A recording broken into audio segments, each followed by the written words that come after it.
When I died the first time, I was still wearing surgical gloves. Not because I was in the middle of some heroic operation under a white spotlight while monitors screamed around me. Real medicine is almost never that cinematic. I died the way a lot of hospital people die in spirit long before anybody writes an obituary. I finished a shift that had eaten 31 hours out of my life, walked out of the trauma building with the smell of cautery still trapped in my skin, crossed the street because my eyes were too dry to focus properly, and looked up just in time to see headlights. That should have been the last image.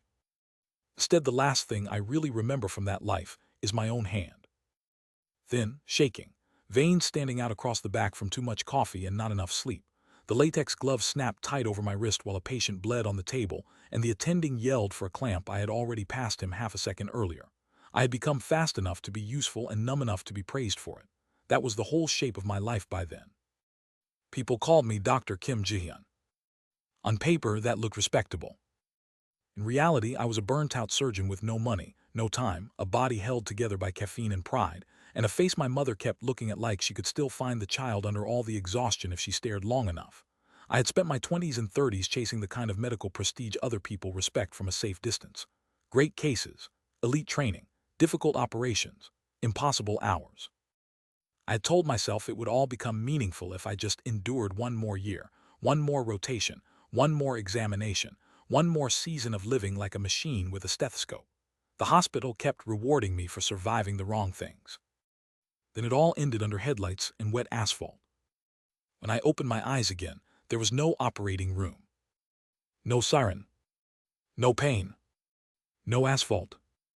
I was staring at a cracked classroom ceiling fan with someone in the next row snoring into a math workbook. For a few long seconds I thought this was what brain death looked like. A particularly petty hell designed by the Korean education system. Chalk dust, fluorescent lights, the smell of cheap instant coffee from the teacher's room downstairs.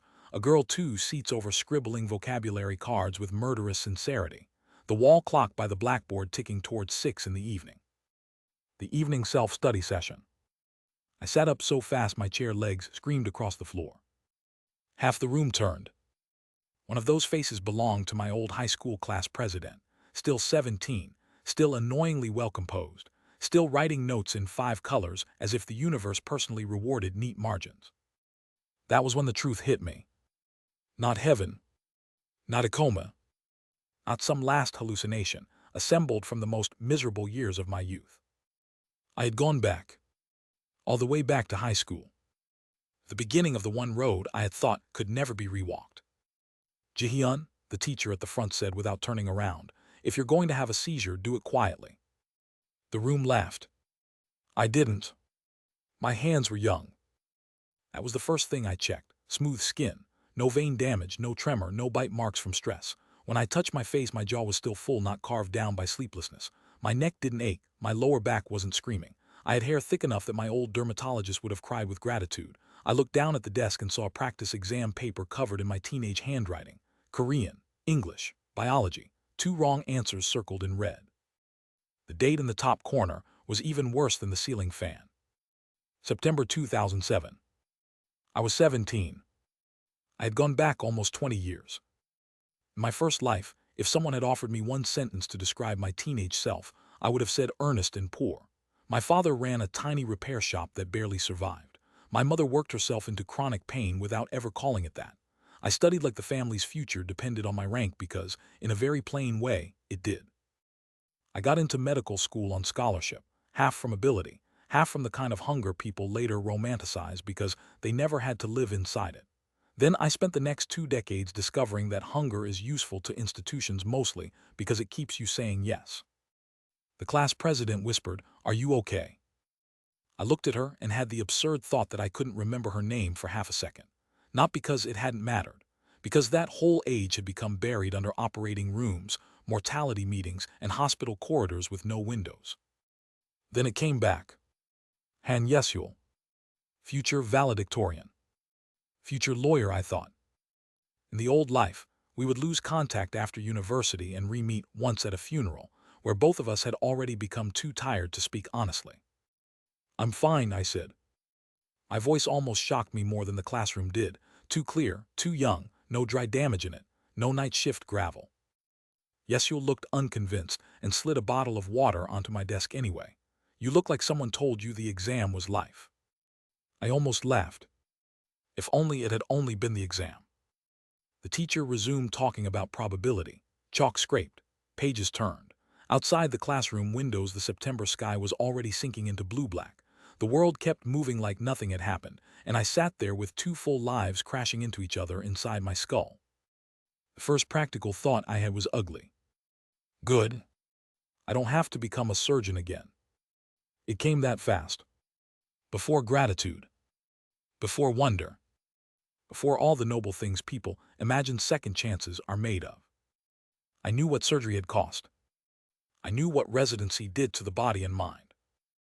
I knew exactly how much prestige and admiration weighed when you were walking home after a 30-hour shift with dried blood in your cuticles, and no one waiting awake for you, because even your own family had given up guessing when you might appear. Medicine was still the smartest route for a boy like me. That part hadn't changed. I had the grades for it. I knew the exams. I knew the schools. More importantly, I knew what happened if I tried to chase some romantic alternate dream instead. My family still needed money. My mother still needed relief. My father would still grind himself into a smaller and smaller man if I left things to chance.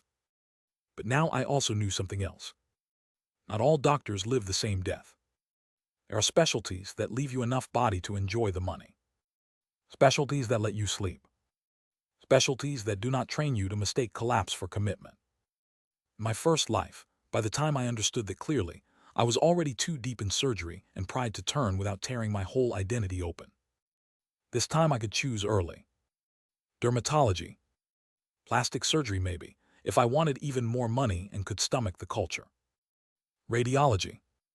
Anything with skill, prestige, and fewer nights, where another human life sat directly in my shaking hands, while some attending measured my future by how well I hid fear. Yes, that was the plan. I would still become a doctor. Still ace the exams. Still lift my family out. But I would never again build my whole life around a specialty that ate its own people and called the leftovers excellent. The bell rang for the short break. Chairs scraped, students stretched. A few boys at the back started arguing about a baseball game. Somebody opened cup ramen and filled the room with instant broth and low-grade desperation. I stayed still. Because if I let myself move too fast, I knew I'd start checking everything. My phone. The hallway. The year. My parents. My body. Whether my little sister still had braces at that stage. Whether my father's cough had started yet. Whether the apartment still smelled like sesame oil and damp socks in the rainy season. I breathed once. Twice. Then I stood. Yes, you'll caught my sleeve. Seriously, do you need the nurse? No. Then what? I looked at her and chose the first lie of my second life. I just remembered something important. That part at least was true. I had remembered everything. Home was exactly where I left it, and nothing like the place I carried in my memory. Fourth floor walk-up. Brown shoe cabinet too small for a family of 4. Dish soap smell from the kitchen. My father's work jacket hanging behind the door because he always forgot to move it farther in. The television on lower volume than necessary because my mother hated noise when she still had dishes to finish. When I stepped inside, my mother looked up from the sink and said, "Why do you look like that?" No hello. No dramatic music. Just the line mothers use when they know one face too well to be fooled by posture. I almost answered with the truth. Because I watched you age 5 extra years while I was too tired to notice. Because I buried you once and never stopped hearing the way the hospital chapel air conditioner rattled during the service. Because I'm 17 and 37 and dead and home, and I don't know how to stand in this kitchen without breaking something. Instead I said, long study session. She dried her hands on the towel and came over anyway. Of course she did. She pressed the back of her fingers to my forehead, frowned, and said, "No fever. Then wash up and eat before your father comes home angry at the world again." There she was. Alive. Tired. Still carrying everybody without making a speech about it. My father came in 20 minutes later smelling like machine oil and rain. In the first life I spent years resenting him in the lazy way sons resent fathers who are exhausted, proud, and never quite affectionate in the right language.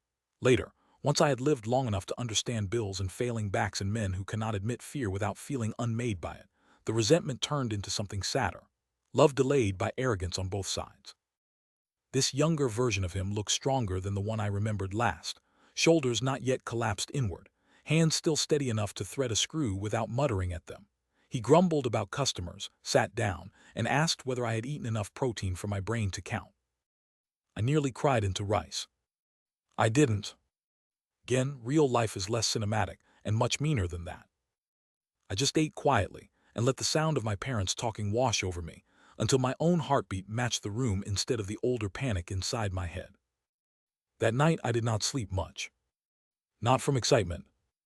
From inventory. I checked my old school books, my phone model, the internet news, the scholarship deadlines, the medical school entrance timetable, which hospitals still had which department chiefs, which specialties had what competition rates that year, what my exact ranking had been around this point in the first life, where I could gain easier points now with memory alone, and where memory would not help because the exam content had changed enough to punish laziness. I also checked something more pathetic. Photos, my family, my classmates, a few school festivals. One blurry shot of me and my friend parked menu in front of a convenience store after mock exams, both of us pretending we weren't terrified of failing our way back into our parents' lives. Menu? Right. There are some people you don't understand properly until after they're gone, and some you fail more slowly than death deserves. Menu had not died in my first life. Worse, he had drifted. We entered different schools, different schedules, different orbits. I kept meaning to call later. He kept sounding fine enough over text. By the time I learned he had sunk into debt and quiet depression after a collapsed startup, the version of our friendship that might have helped had already thinned out into politeness. Another person on the list. The list came naturally. I didn't write it down yet. I just felt the names settle into place. Mother, father, Jihyun himself.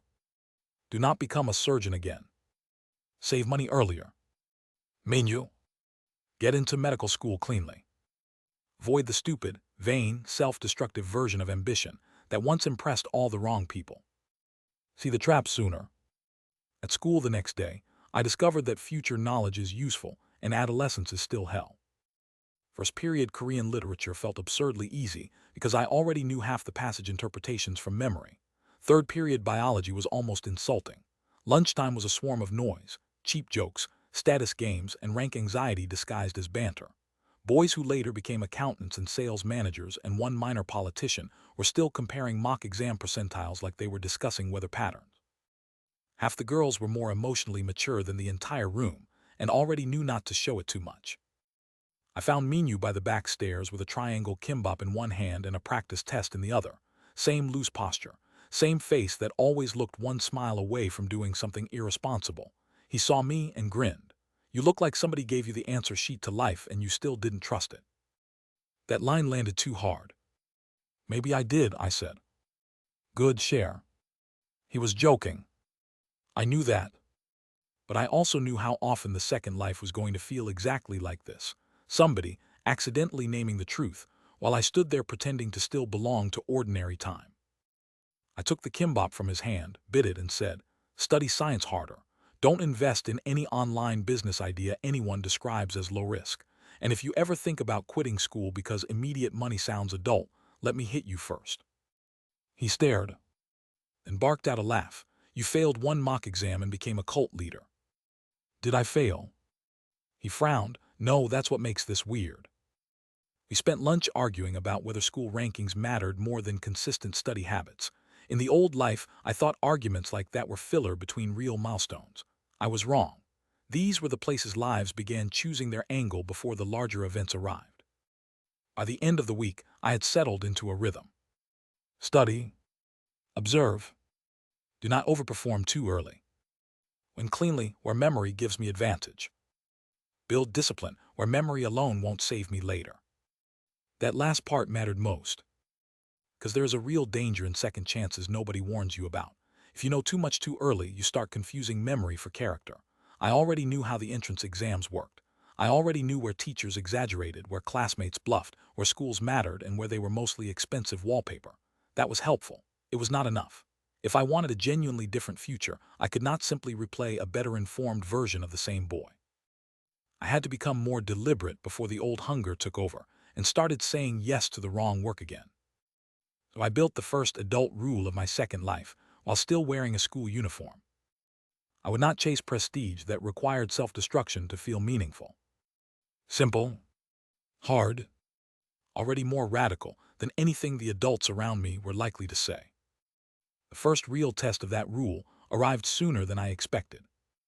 The school announced a weekend medical mentorship program with seats for top science students. In the first life, I fought like hell to get in because I thought any opportunity linked to medicine had to be good. The program turned out to be a vanity circus run by a university hospital alumnus who mostly enjoyed hearing himself explain sacrifice to children too young to call it exploitation. Still, it had one accidental benefit.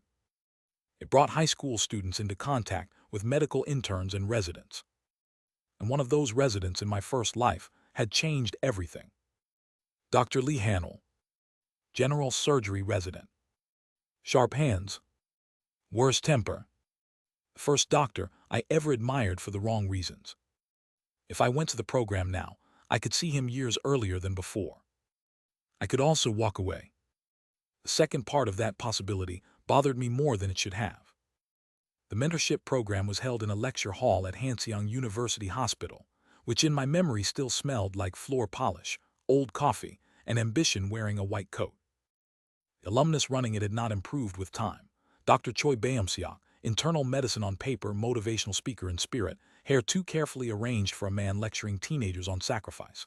He spent the first 40 minutes telling us that becoming a doctor required giving up youth, comfort, sleep, romance, and ordinary selfishness if we wanted to stand at the edge of God's work. Half the students stared at him with awe. The other half looked sick. I sat in the middle and thought, you are not describing medicine. You are describing a cult with better exam scores. Then the residents came in for the small group session. And there he was. Jihyun, 4 years younger than the version I first knew, but already carrying the same brutal energy that made surgery attendings call him gifted and nurses call him a problem only when he was out of hearing range. Lean face, sleepless eyes, neck too stiff from living in operating rooms. He could move his hands like the rest of the world was slow material. In the first life, I saw him as proof that some people were simply built for surgery. It took me much longer to understand. He was also proof that the system eats talented men first and then flatters them while they disappear. He scanned the room, saw the cluster of terrified high school students in front of him, and said, "If any of you came here because you think doctors are noble, leave now and save everyone time." 2 girls in the back actually shifted in their seats. Dr. Choi laughed too loudly and told him not to scare the children. Hanel ignored him and started answering questions anyway. Medical school workload, anatomy lab, residency hours, whether there was time for relationships. He gave every answer like he was stripping sugar off a lie with his teeth. One student asked which specialty had the highest social respect. "Wrong question," he said. Another asked which specialty had the best lifestyle. He stared at the kid for a second and said, "Smartest question so far." I almost smiled. Then his gaze landed on me. "Anything from you?" This was where the first life and the second almost collided visibly. In the first life, if Hanel had looked at me like that when I was 17, I would have asked something pathetic about how to become a better doctor than average. Something hungry and vague. Something built to impress. Instead, I heard myself say, if you already know one specialty can consume your whole life, why do people still choose it? The room went very still. That was not a high school question. At least not from a face my age.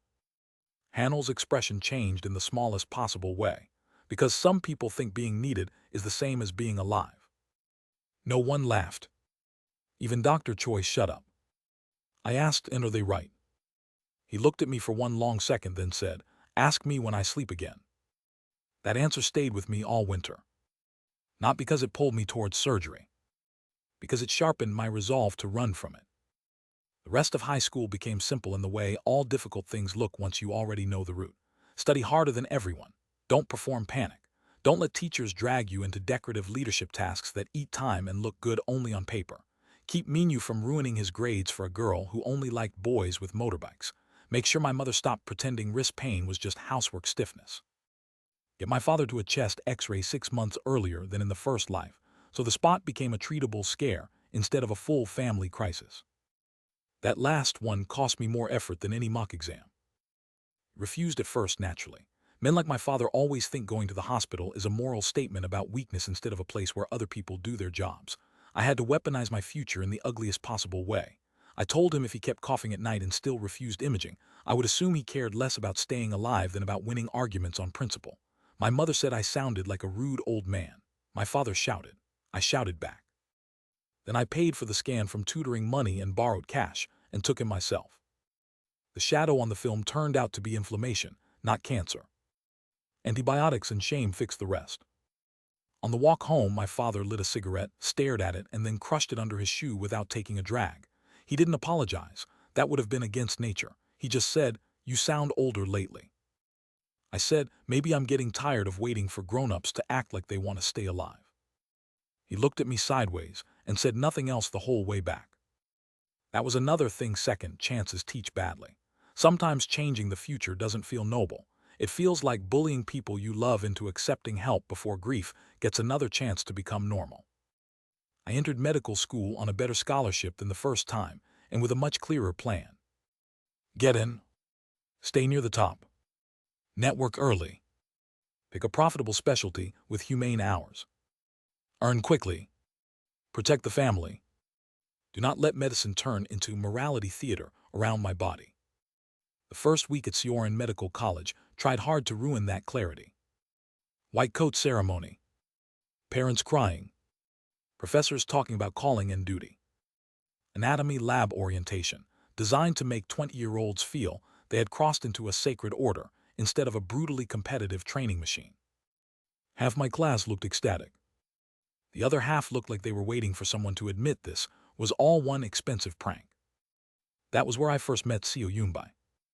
Stood 2 places to my left during the ceremony, spine straight, expression calm. I so obviously awake that I distrusted her immediately on instinct. Some people enter a room and announce beauty. She announced accuracy, hair tied back cleanly, notes already organized by subject before classes had properly begun. The kind of face that made lazy men underestimate what was sharp behind it because the shape looked too composed to be dangerous. In the first life we were classmates and little more. I respected her.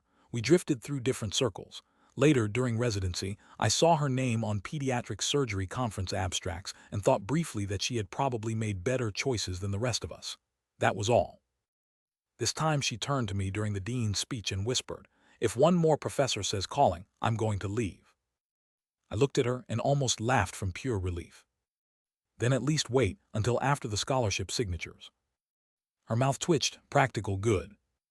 That was the beginning. Not romance. Not friendship either. Recognition. Medical school at 20 with a 37-year-old brain, inside it is a strange kind of cheating. You still have to memorize everything. Anatomy doesn't care about your tragic maturity.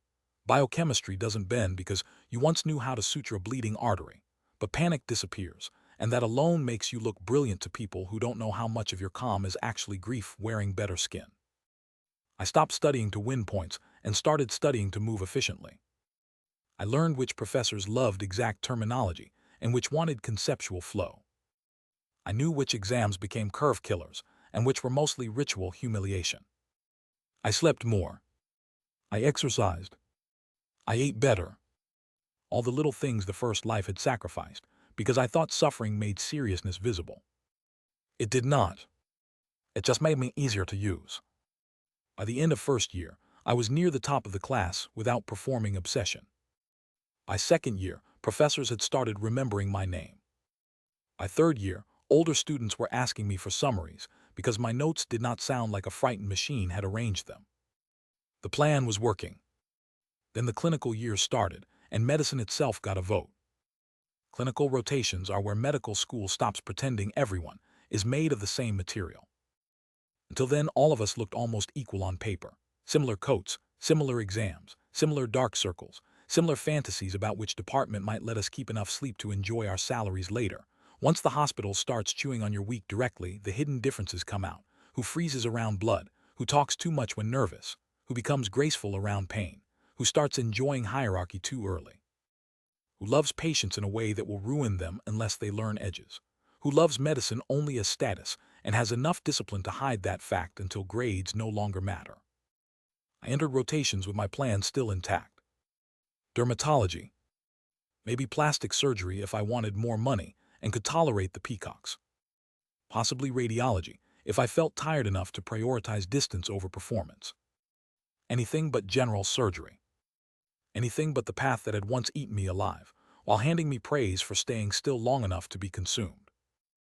Then the emergency department ruined everything. Not all at once, slowly, which is the crueler way. My first ER night in the second life was supposed to be observational. Clipboard, student badge, stay out of the way, learn the flow. In practice, nothing in a Korean emergency department stays observational for long if your hands already know more than your face should. It was a Saturday, traffic collision backlog, drunken fractures, one asthmatic child, two old men competing to prove chest pain was not worth the waiting line. The fluorescent lights made everyone look underlidded and furious. Nurses moved like weather systems with names. Residents snapped, apologized, and snapped again. I stood near the trauma bay pretending not to know how the room would smell 3 hours later. A young man came in after a motorcycle accident with blood soaking through the right side of his shirt, and that awful conscious half-alertness people have when the body hasn't fully decided whether it's dying yet. The first-year resident on him was bright, overworked, and 2 seconds behind the bleed pattern.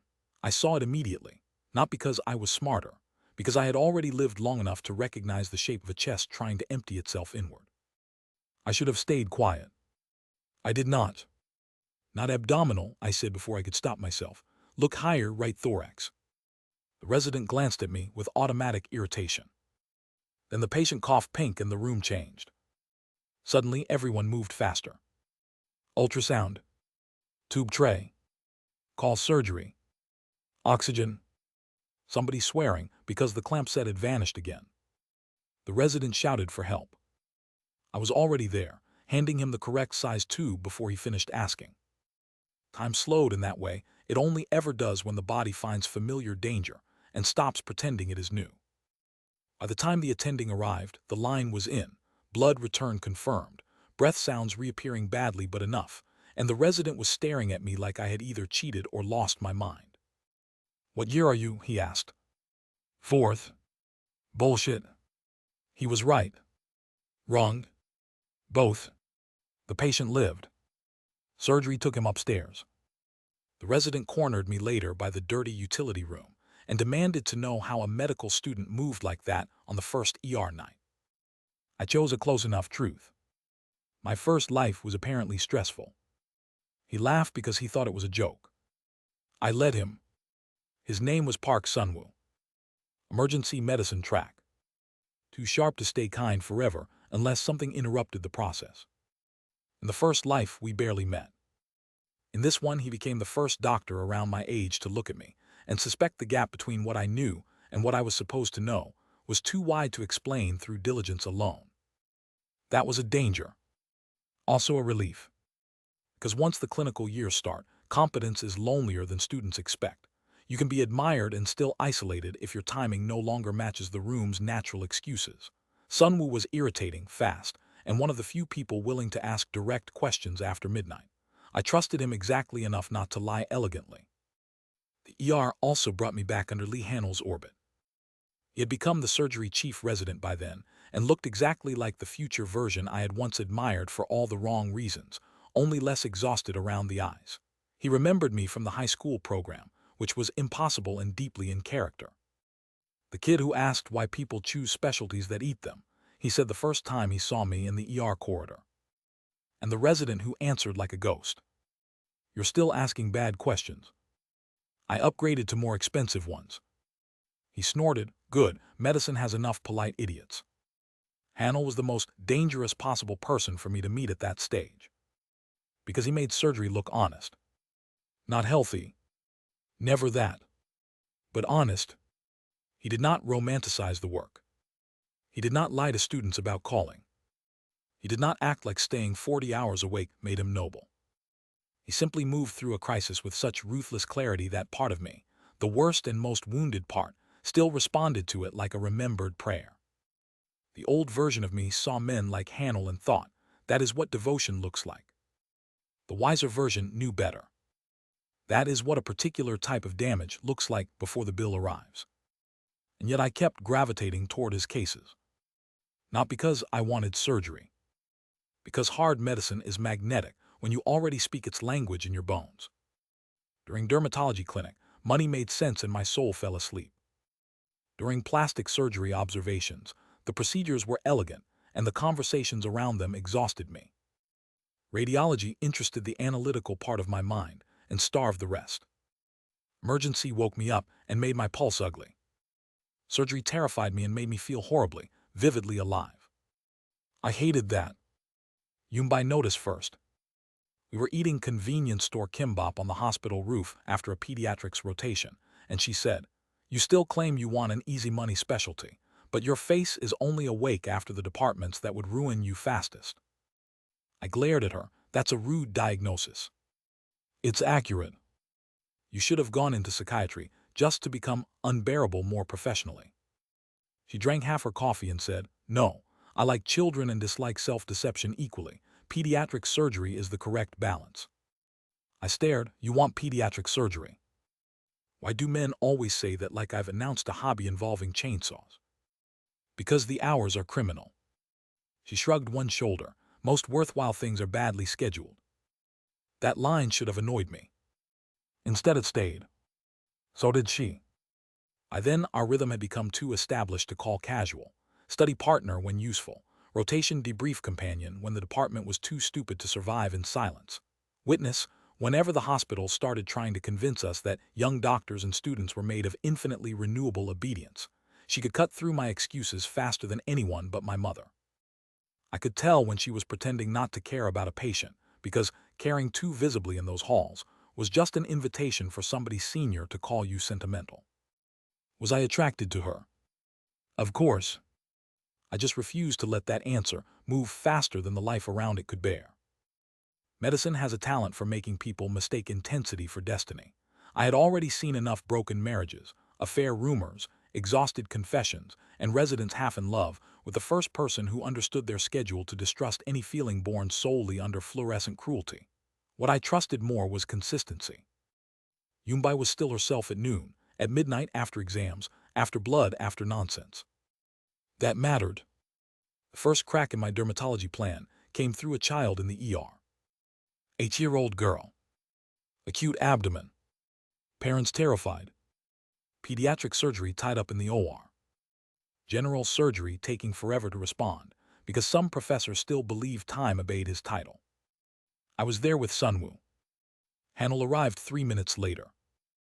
Yumbai came down by accident from PED's consult and stayed, because accident is one of medicine's biggest lies. All the important people simply keep arriving in the same disasters until it becomes a pattern. The child needed surgery. Not theoretically. Quickly. Sunwoo saw the instability before the chart did. Hanul started moving the chain. Yumbai got the mother to stop apologizing long enough to answer useful questions. And I stood there with my old future roaring in my head, because I knew, with absolute hateful certainty, that in another year or two this was exactly the kind of room where surgery would win the argument against my common sense again. The girl came through fine. Appendix near perforation. Messy.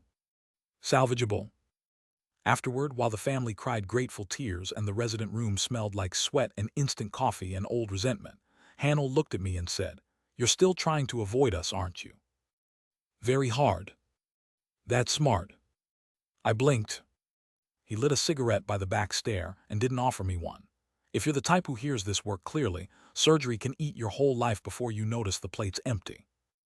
There it was. No romance. No calling speech. Just a senior finally honest enough to weaponize my own fear in the right direction. "So why stay?" I asked. He took one drag, exhaled toward the concrete wall and said, "Because some of us are already too ruined for moderation to feel like living." That answer should have pushed me away completely. Instead, it made me furious. At the hospital, at surgery, at the whole way medicine trains certain people to believe that being consumed proves they were built for the fire in the first place. Fury is dangerous when combined with competence. It can become vocation before you notice the shape. I went back to the dorm that night and rewrote my own plan from scratch. Not the career goal, the conditions. If I entered a hard specialty, it would not be because suffering looked noble.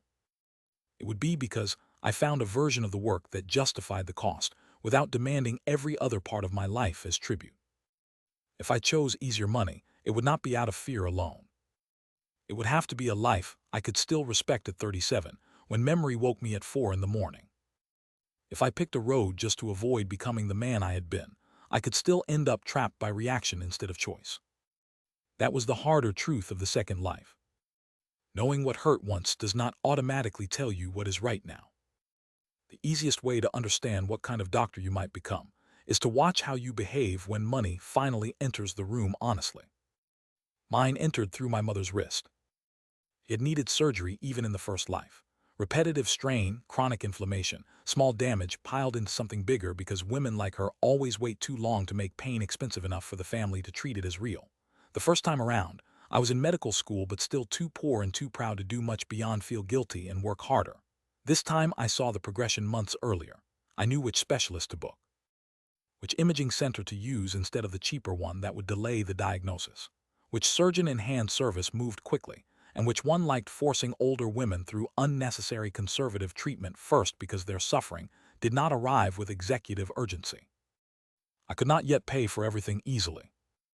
I could plan. That planning put money back in front of me with a knife. Dermatology kept appearing like a clean door. Good income. Better hours. Prestige without permanent bodily collapse. A future where my mother's treatment, my father's failing shop, my sister's tuition, all of it could be carried faster and with less blood under my nails. Then trauma surgery, emergency pediatric surgery, all the difficult things kept reappearing too.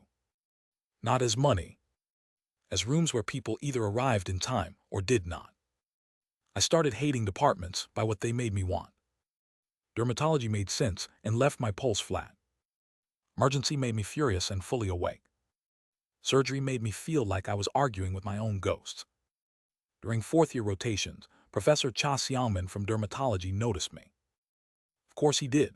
I was near the top of the class, impossible not to notice on paper, old enough inside to speak clearly, and careful enough by then not to sound like a child performing devotion for grades. Professor Cha was the kind of doctor every parent in Gangnam prayed to accidentally know through a church elder. Perfect skin, perfect suit, perfect private clinic posture even while technically on university faculty. He taught well, worked fast, and measured every person in the room by whether they could eventually make a life that looked expensive from a distance. I respected him immediately and distrusted him even more quickly because he resembled the future version of me too closely. After one outpatient teaching session, he stopped me by the chart room and said, "You have better hands than your face suggests." That's one of the stranger compliments I've received. It isn't a compliment, it's a warning. People with strong hands drift into surgery out of vanity. There was that word. Vanity. Almost no one in medicine used it honestly enough. He looked at my notes, then at me. If you choose a field because the hospital teaches you to mistake self-destruction for meaning, you'll end up with stories and no life. If you choose a field that lets skill become sustainable, you might actually stay good long enough to enjoy what you earn. It was the most seductive sentence anyone could have said to me then, because it was almost exactly what I had been trying to tell myself. Almost. The difference was motive. For Cha, sustainability still smelled like elegance and control and private clinic money. For me, by then, it had become entangled with fear. Invited me to observe 2 dermatologic surgeries and later an afternoon in his private aesthetic clinic. I went because I wanted to test the fantasy honestly. Maybe this could work. Maybe I did not need to keep throwing myself toward blood and urgency simply because I remembered them too vividly. Maybe a beautiful schedule, skilled hands, calmer patients, and the ability to pay for my parents' lives without losing my own body was not cowardice. Maybe it was adulthood. The clinic was immaculate. Soft light. Money in the furniture. Patients who came in with intact lives and left with intact lives and clearer skin. Profitable, precise, and almost entirely absent of the atmosphere I had spent years hating in the hospital. I should have loved it. Instead, I walked out 3 hours later feeling like I had swallowed someone else's future whole, and my body knew it was not mine. Not because the work was fake. It was. Dermatology is real medicine. Money earned through skill is not a moral crime.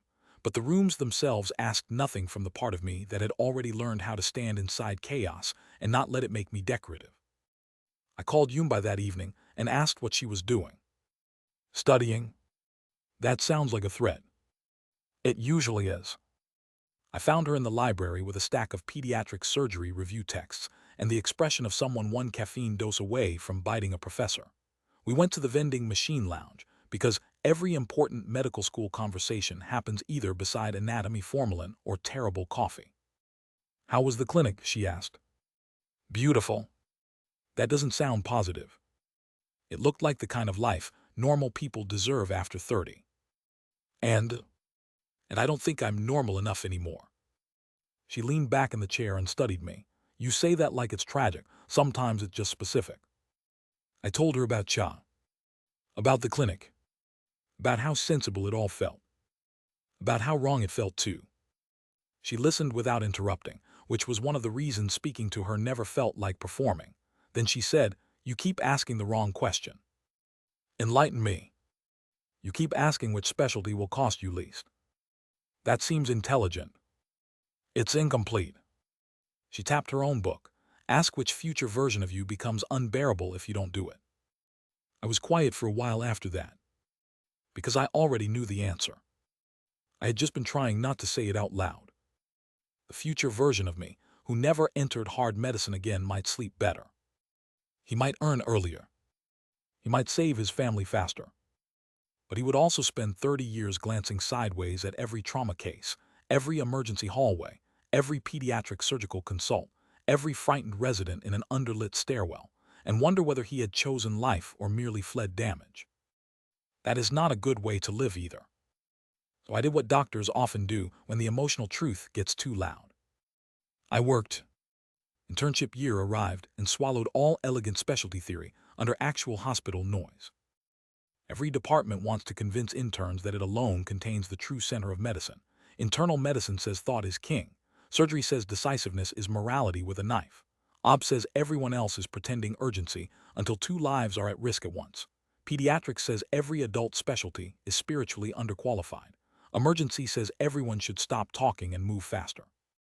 The truth, of course, is that each department is simply a different machine for grinding young doctors against reality. I rotated through all of them with unfair advantages and fresh disadvantages at the same time. My knowledge of crisis flow made me look exceptional too early. My older mind made me less impressible and therefore more noticeable. My younger body still had enough stamina to trick seniors into thinking I could take more. And all the while I was still trying to figure out whether the second life demanded courage or restraint. The hospital made its opinion known through a man named Professor Moon. Moon Yisung. Trauma surgery. A face carved out of old stone and worse sleep. In the first life I knew him only by reputation and one miserable M&M conference where he shredded a chief resident so precisely, the man looked flayed without anyone raising a voice. This time Moon met me during a multi-trauma night when 2 interns froze. One surgical resident fainted from low blood sugar and ego, and I happened to step into the gap before the room could become stupid. Not heroically, just correctly. Clamp, suction, pressure. Call radiology earlier. Stop waiting for the attending to notice the pelvis is bleeding you blind. Moon arrived in the middle of that and watched me for 10 seconds without speaking. Later, after the patient was upstairs and the corridor had settled back into that horrible post-crisis calm where everybody pretends this is all somehow ordinary, he asked, "Who trained you?" No truthful answer existed. So I said, "Bad luck in repetition." That earned a sound from him that might have been amusement or a warning. Dangerous combination. Then he added, "If you come to trauma, at least don't come for the wrong poetry." That line sounded like nothing then. It became a knife later. Because people kept doing this to me. The exact departments I was trying to avoid kept giving me the only honest men in the building. Cha in dermatology, telling me not to confuse pain with purpose.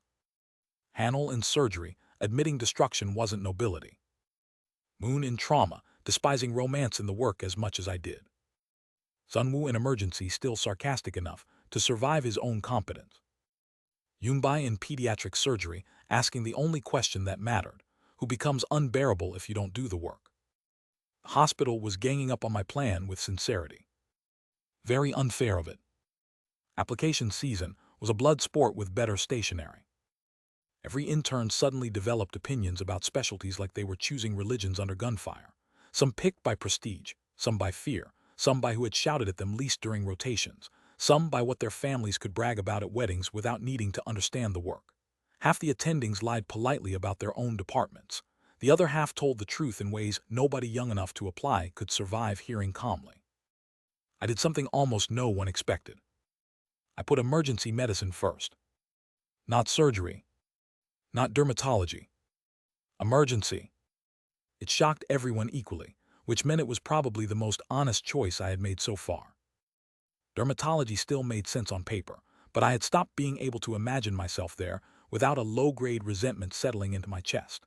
General surgery still pulled too hard at exactly the damaged parts of me I mistrusted. Trauma surgery was general surgery with less illusion and worse sleep. Pediatric surgery tempted me mostly because Yumbai wanted it, and I was trying not to build a life by leaning too hard toward any road just because she stood on it with that expression that made precision look graceful. Emergency medicine sat in the middle in the only way that mattered. Hard enough that I could not hide from myself. Broad enough that I would not be trapped in one operating room identity. Urgent enough to feel alive. Flexible enough that I could still build a life if I stayed deliberate. Sunwoo laughed for a full minute when I told him. "This is amazing," he said. "You ran from surgery for 3 years just to choose the department where all the surgical patients still scream past you first anyway. Your department at least admits its chaos. That's because we don't have enough sleep left to lie elegantly." He clapped one hand on my shoulder. "Good, apply. If you end up here, I'll make your life hell with educational intent." That was as affectionate as Sunwoo ever sounded sober. Moon looked almost disappointed. Hanel looked relieved. Professor Cha just nodded once and said, "At least you chose a fight that leaves room for exits." Yumbai read my application form in the cafeteria, handed it back and said, "Of course." "That's all." "No, I also think you're going to complain about the schedule every day and still be better there than in half the commerce specialties." That sounds supportive. It's accurate. She had put pediatric surgery first. Of course she had. I asked if she was afraid. She said yes. Then after a second, "That's how I know it's not vanity." That answer stayed with me longer than most love confessions probably do. I got emergency medicine. She got pediatric surgery. Sunwoo got me as his junior and took visible pleasure in the announcement. Residency, the second time, hurt in different places.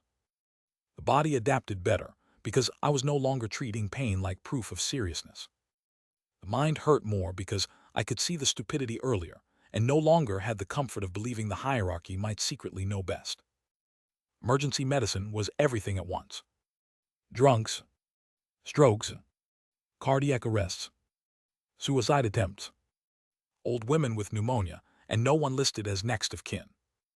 Fathers who swore chest pressure was nothing until it became half a room. Children who scared everyone by becoming sick too fast. Residents from other departments who treated the ED like a garbage chute for complexity. Consults that came late because pride always delays the page. Families who hated you because they were terrified and you were nearest. And all through it, the old future kept flashing inside me.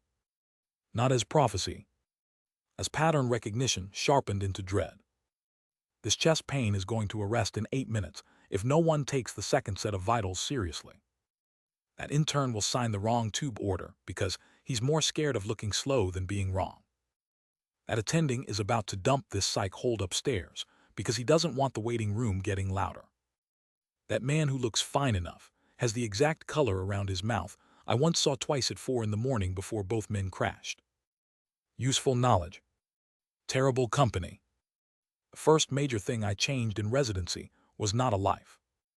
It was a culture pocket. The senior on our night line, Chief Resident Kwon, believed humiliation produced efficiency. Again, hospitals adore the superstition because cruelty is cheap and speed is visible. In the first life I survived chiefs like him by becoming too useful to target openly. That only saved me personally while the room stayed rotten. This time, I pushed back early and in the only language men like Kwon actually fear. Metrics. I tracked procedure delays after public blowups. Order corrections after resident freeze. Hand off errors after nights where he screamed through reports instead of clarifying them. Then I put the pattern in front of Sunwoo first, because chain matters, and said, if he wants to keep calling this discipline, make him explain the numbers. Sunwoo looked at the sheet, burst out laughing, and said, you evil little bastard. You say that with too much joy. Because you're right. He carried it upward at the exact right moment, after a missed sepsis protocol nearly reached morbidity review. Kwon did not get fired. Hospitals are churches of tolerated abuse as long as mortality stays statistically respectable. But he got watched, and once people know the room is watching, even bad seniors get more careful about where they spend their sadism. That changed the line for everyone below us. Not enough. Meaningfully. The second thing I changed was messier. A malpractice case. Not mine. Not yet. In the first life, one exhausted emergency medicine attending named Dr. Beek got destroyed over a missed aortic dissection that came through our department during a flu surge. On paper, he missed a diagnosis. In reality, the whole hospital missed it. Triage underweighted the pain pattern, radiology delayed, cardiology hedged, surgery stalled because the patient looked too stable for the speed the actual disease required. By the time the truth surfaced, Beek was the neatest name to pin it on because the emergency department is always where system failure goes to get a human face. I still remember the case. The smell of the conference room. The ruined silence afterward. The way Beek stopped joking for the rest of the year and then quietly left academic medicine. So when a 49-year-old office worker came in 3 years earlier than that same disaster with the same strangely polite chest pain and the same blood pressure discrepancy nobody wanted to make dramatic in a crowded department, I moved before the shape hardened. Not impulsively. Not theatrically. Just enough. Repeat pressures in both arms. Re-ask the pain story instead of accepting the first compressed version. Push imaging earlier. Call Sunwoo before cardiology could soften the urgency into observation. The patient still almost died. Almost is often the only miracle medicine can afford. He made it to surgery in time. Moon was on call that night and saved him with the kind of quiet ferocity that always made me wonder whether good surgeons are born with more conscience or just punished by it more directly. Afterward, while I was washing dried blood off my forearms in the resident locker room, Moon came in, stood beside the sink, and said, "You saw it early." "Yes." "Why?" I looked at the water, then at my own younger face in the scratch mirror, because some mistakes leave a shape. He did not ask what that meant. He only nodded and said, "Keep learning the shape before it becomes memory." That line hurt. I think he meant it kindly. The more capable I looked, the more the hospital tried to own that capability. Research requests. Extra shifts. Special learning opportunities. Attendings remembering my name when a bad hour needed cheap talent. Senior residents assuming I could absorb one more burden because I did not immediately break into visible pieces. This is how institutions consume the promising. Not through one dramatic betrayal. Through 1,000 small compliments attached to extra weight. The first life taught me to endure that. The second taught me to refuse more strategically. I learned to say no without sounding soft. Negotiate call swaps instead of simply swallowing them. Protect sleep before important procedure days. Refuse fake educational abuse. To choose which mentors deserved my extra work and which only wanted a polished younger body to help drag their own reputations further. That last one is where Moon, Sunwoo, and Yumbai kept saving me from becoming either self-righteous or stupid. Moon because he hated romance in medicine almost as much as I did. Sunwoo because he could smell hypocrisy in educational language faster than I could. Yumbai because every time I tried to turn overwork into a clever moral theory, she simply asked whether I would say the same thing if the person collapsing were someone I loved. It is hard to be self-destructive around people who insist on making the abstraction embarrassingly personal. My second year of residency, the department had started trusting me with the kind of cases that build reputations and erase boundaries if you let them. Status stroke at 3 a.m. with no family answer. Bus crash with 8 moderate traumas and 1 hidden catastrophe.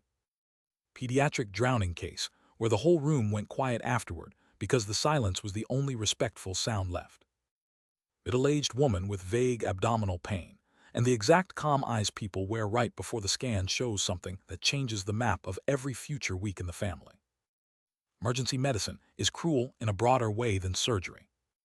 You do not always get closure. You stabilize, redirect, miss, save, lose, call, explain, absorb. Then another body arrives. I loved it. I hated that I loved it. That was probably how I knew I had chosen correctly. Not because the department fit me perfectly. Because no part of the fit let me lie easily about the cost. The money argument never left. That was the honest part nobody in medicine likes to admit loudly. You can love the work and still feel your stomach tight every time a family bill arrives. You can save people at dawn and spend the subway ride home calculating whether your parents' rent increase will force your father to pretend his back still bends the same way it did 5 years earlier. You can choose a specialty for meaning and still wake up angry when classmates who went into calmer, cleaner, better paid fields sleep twice as much and call you heroic over dinner they can actually attend. My mother's second procedure brought that all back in a hurry. The wrist surgery solved the first problem. Years later, the knee became the next one. Degenerative change, chronic pain, swelling she minimized until stares began rearranging her face. By then, I was earning resident money, which is to say just enough to feel insulted by how much medicine asks from you in exchange. I could help, not enough to stop thinking. Around the same time, Professor Cha reached out again. He had remembered me all those years, which should have felt flattering and mostly felt ominous. He invited me to dinner at his clinic office, fed me fish more expensive than anything in my own refrigerator, and told me in calm, elegant language that I was wasting market value in emergency medicine. You have unusual procedural calm, he said. You also have the wrong face for martyrdom. Why insist on a field that will grind you into gratitude for half your actual worth? That's a beautiful sentence to say to someone paying hospital parking fees for his mother. He smiled slightly. Exactly, I'm not speaking to a boy anymore. Then he made the offer. Finish emergency training if I must, then come over later. Cosmetic procedure fellowship. A private clinic line. Good money. Clean rooms. A life with weekends expensive enough to notice. It was a kind offer by the standards of doctors. It was also a mirror held up to every fear I still carried from the first life. I went home from that dinner angry at him, at myself, and at the whole stupid fact that he was not wrong enough to dismiss cleanly. Yunbai found me 2 nights later in the hospital cafeteria at 1 a.m. poking cold rice like I thought shame might eventually explain itself through starch. You look rich and miserable, she said, sitting down across from me. Professor Cha bought me fish. That explains it, continue. I told her. The offer. The money. My mother's knee. The constant low-grade resentment that medicine had once again turned basic family care into a philosophical question, because I had chosen a field that traded youth for character references. She listened in total silence until I finished, then said, "Do you want permission to leave?" I stared at her. What kind of question is that? The useful kind. She folded her hands around her cup. If you want to leave because you hate this and have just been too proud to admit it, then leave. If you want to leave because you're tired and someone has finally offered a softer chair, that's different. If you want to leave because part of you thinks staying noble will retroactively justify every miserable hour, that's the worst reason of all. I leaned back and closed my eyes for 1 second. She kept going. You always act like your choices have to be ethically pure or strategically perfect. Sometimes they're just revealing. So what does this one reveal? That question followed me for a week. What did it reveal? Not that I wanted easy money. Plenty of good people want money and sleep, and enough room in life to love somebody properly.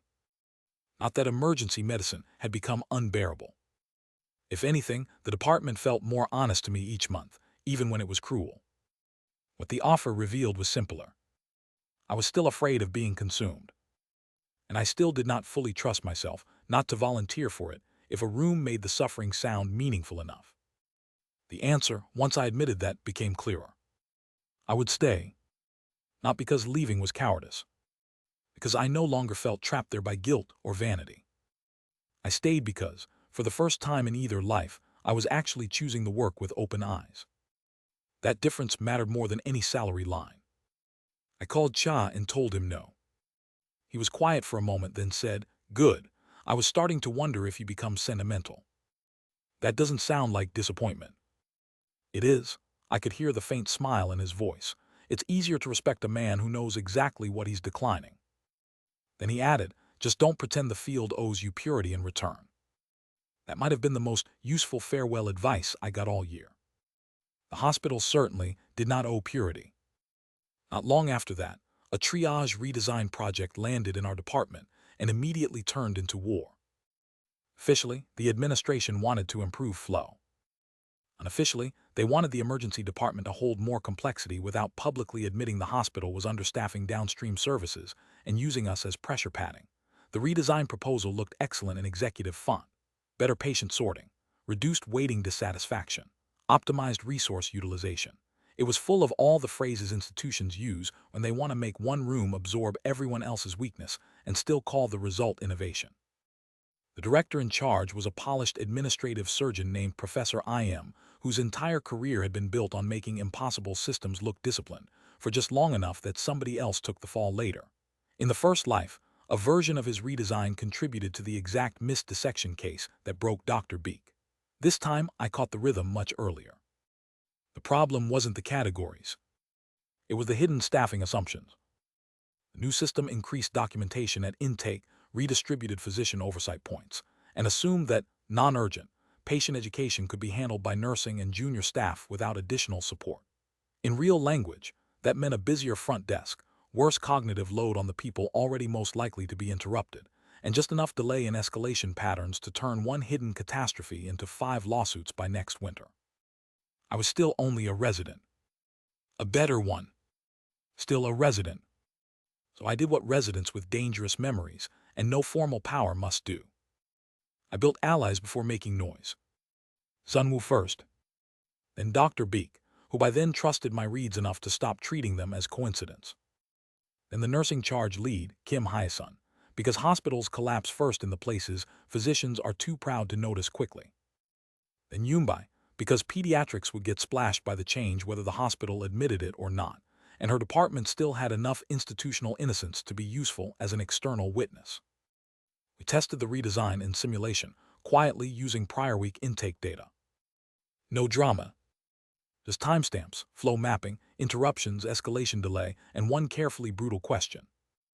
Where would the first dead time be if this model met a truly bad night? The answer arrived in under 4 hours. Not in resuscitation. At triage. Exactly where I feared. Not because the staff were weak. Because the design treated cognitive load like free space. I took the simulation results to Beek. Beek took them to the department head.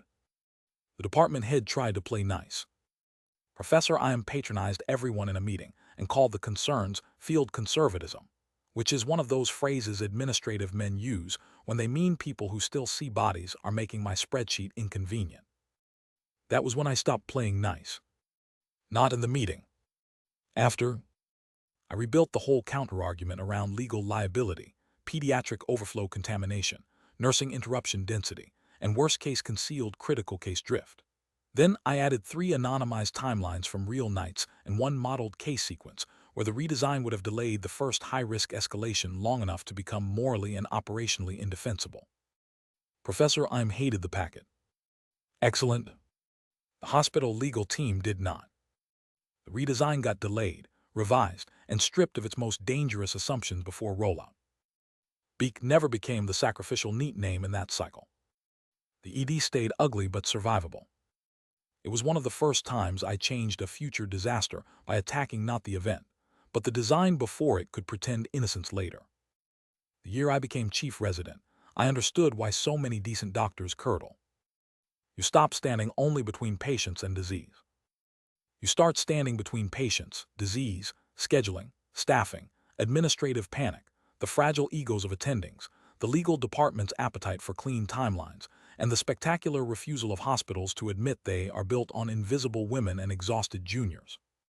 Chief residency is where idealists become managers or monsters. Sometimes both. I got the role earlier than in the first life and with less personal damage already baked in. That mattered. So did the fact that Sunwoo had moved on to fellow-level work elsewhere, leaving me with his old warning ringing in my head. Never become useful enough to hierarchy that you start admiring the sound of people obeying you. Hospitals tempt young chiefs with that every day. Your page screams, somebody runs, and for one rotten second it feels like power rather than coordination. If you like it too much, you start training fear into the building and calling the result efficiency. I built my year around 3 simple rules. No humiliation as pedagogy. No dumping complexity downward without naming it upward first. No using "everyone suffer when I trained" as a reason to preserve stupidity. Those rules made me popular with nobody senior for the first month. Then the numbers started helping. In turn, order correction rates dropped. Handoff quality improved. Nursing escalation friction eased because the interns stopped treating every page as a test of dignity. And unexpectedly, the department atmosphere changed just enough that people started telling the truth sooner, instead of saving it for the point of explosion. One intern named Yoon Sejin made that especially visible. He was brilliant, too quiet, and carrying the same dangerous instinct I once had. If I just work harder and take every hit calmly, someone will eventually recognize that I'm serious. In the old culture, that instinct would have made him look promising right up until it broke his sleep, his confidence, and maybe one of his patients. Under me, at least, it got interrupted earlier.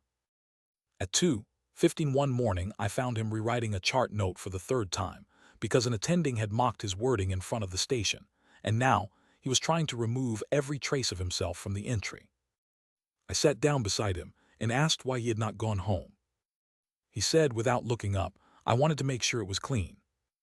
I read the note. It was already fine. "You don't need to erase yourself to make a chart accurate," I said. He looked at me then, confused in that young, exhausted way all good interns eventually do at least once. I thought chiefs like notes that don't cause trouble. Chiefs do. I tapped the screen. Cowards like people who vanish inside them. That startled a laugh out of him. Good. Sometimes the body has to remember it's still human before the mind can learn the lesson properly. I made him leave. And I tracked the attending pattern for 2 weeks and found the broader issue. Public shaming, defensive overcorrection, delayed decisions.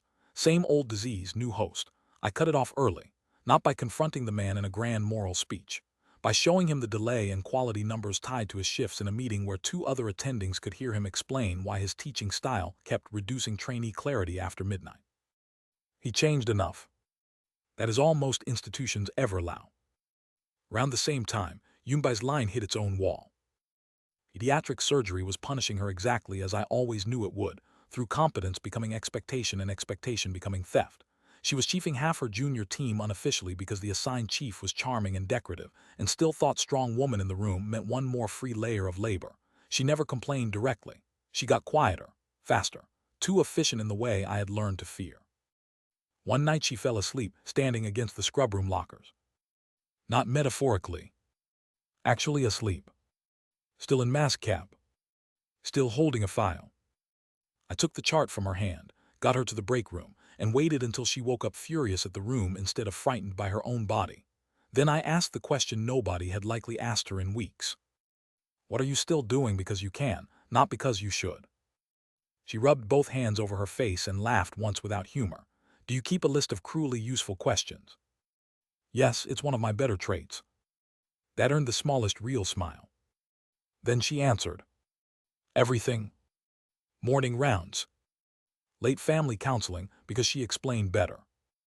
Post-op parent questions because the attending preferred efficiency, and she preferred children not going home with terrified mothers. Junior note correction. Quiet technical assists no one formally logged as hers because the assigned senior was always close enough to be given credit. I let her finish. Then I said, fine, we stop one thing tonight. That's not how the department works. I know, that's why we start with one thing. We picked the post-op counseling burden first. Built the case around duty clarity, parent communication safety, and supervision traceability. Clean enough to survive administration, sharp enough to make the theft visible. It worked. Partially. Enough to make the line break.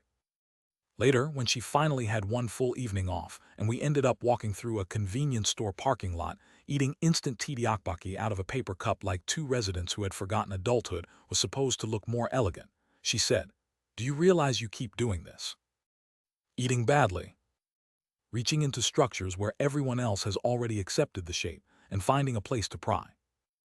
I looked at the wet pavement, the cheap neon, the ridiculous paper cup in her hand. Is that a complaint? It's an observation. And I still haven't decided whether it makes you safer or worse. That was fair. It also sounded more intimate than anything either of us had the schedule to survive cleanly. I asked, "Have you decided on us?" She stopped walking. Right there between a pharmacy sign and a row of parked scooters, with chili paste on a wooden skewer and no time in either of our lives for something tidy, I had finally said it. Not elegantly. Honestly. She watched me for a long second and then said, "I decided a while ago. I was waiting to see if you would say it before medicine ruined your timing again." I laughed so hard I nearly dropped the cup. Then I kissed her in a convenience store parking lot at 1:08 in the morning wearing wrinkled scrubs and old sneakers, which was probably the least cinematic romantic scene either of us could have designed, and therefore exactly right for us. We did not become softer afterward. That is not how residency works. We became more exact. About time. About exhaustion. About not lying to each other in the language hospitals used to make disappearing seem responsible.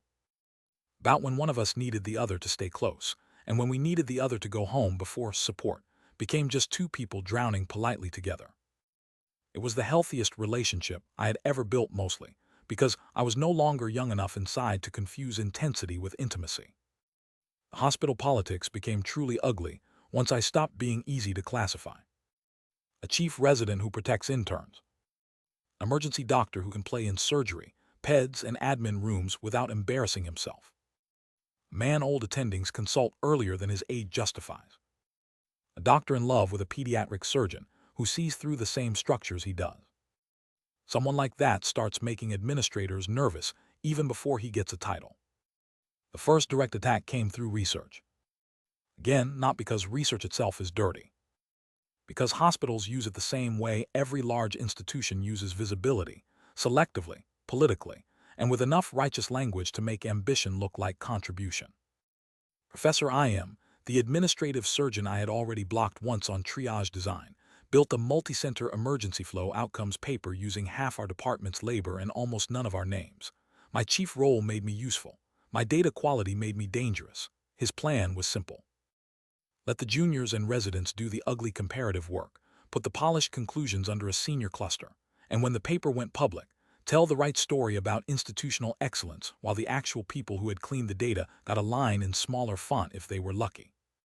The first life version of me would have hated it, complained privately, and eventually accepted it as how academic medicine worked.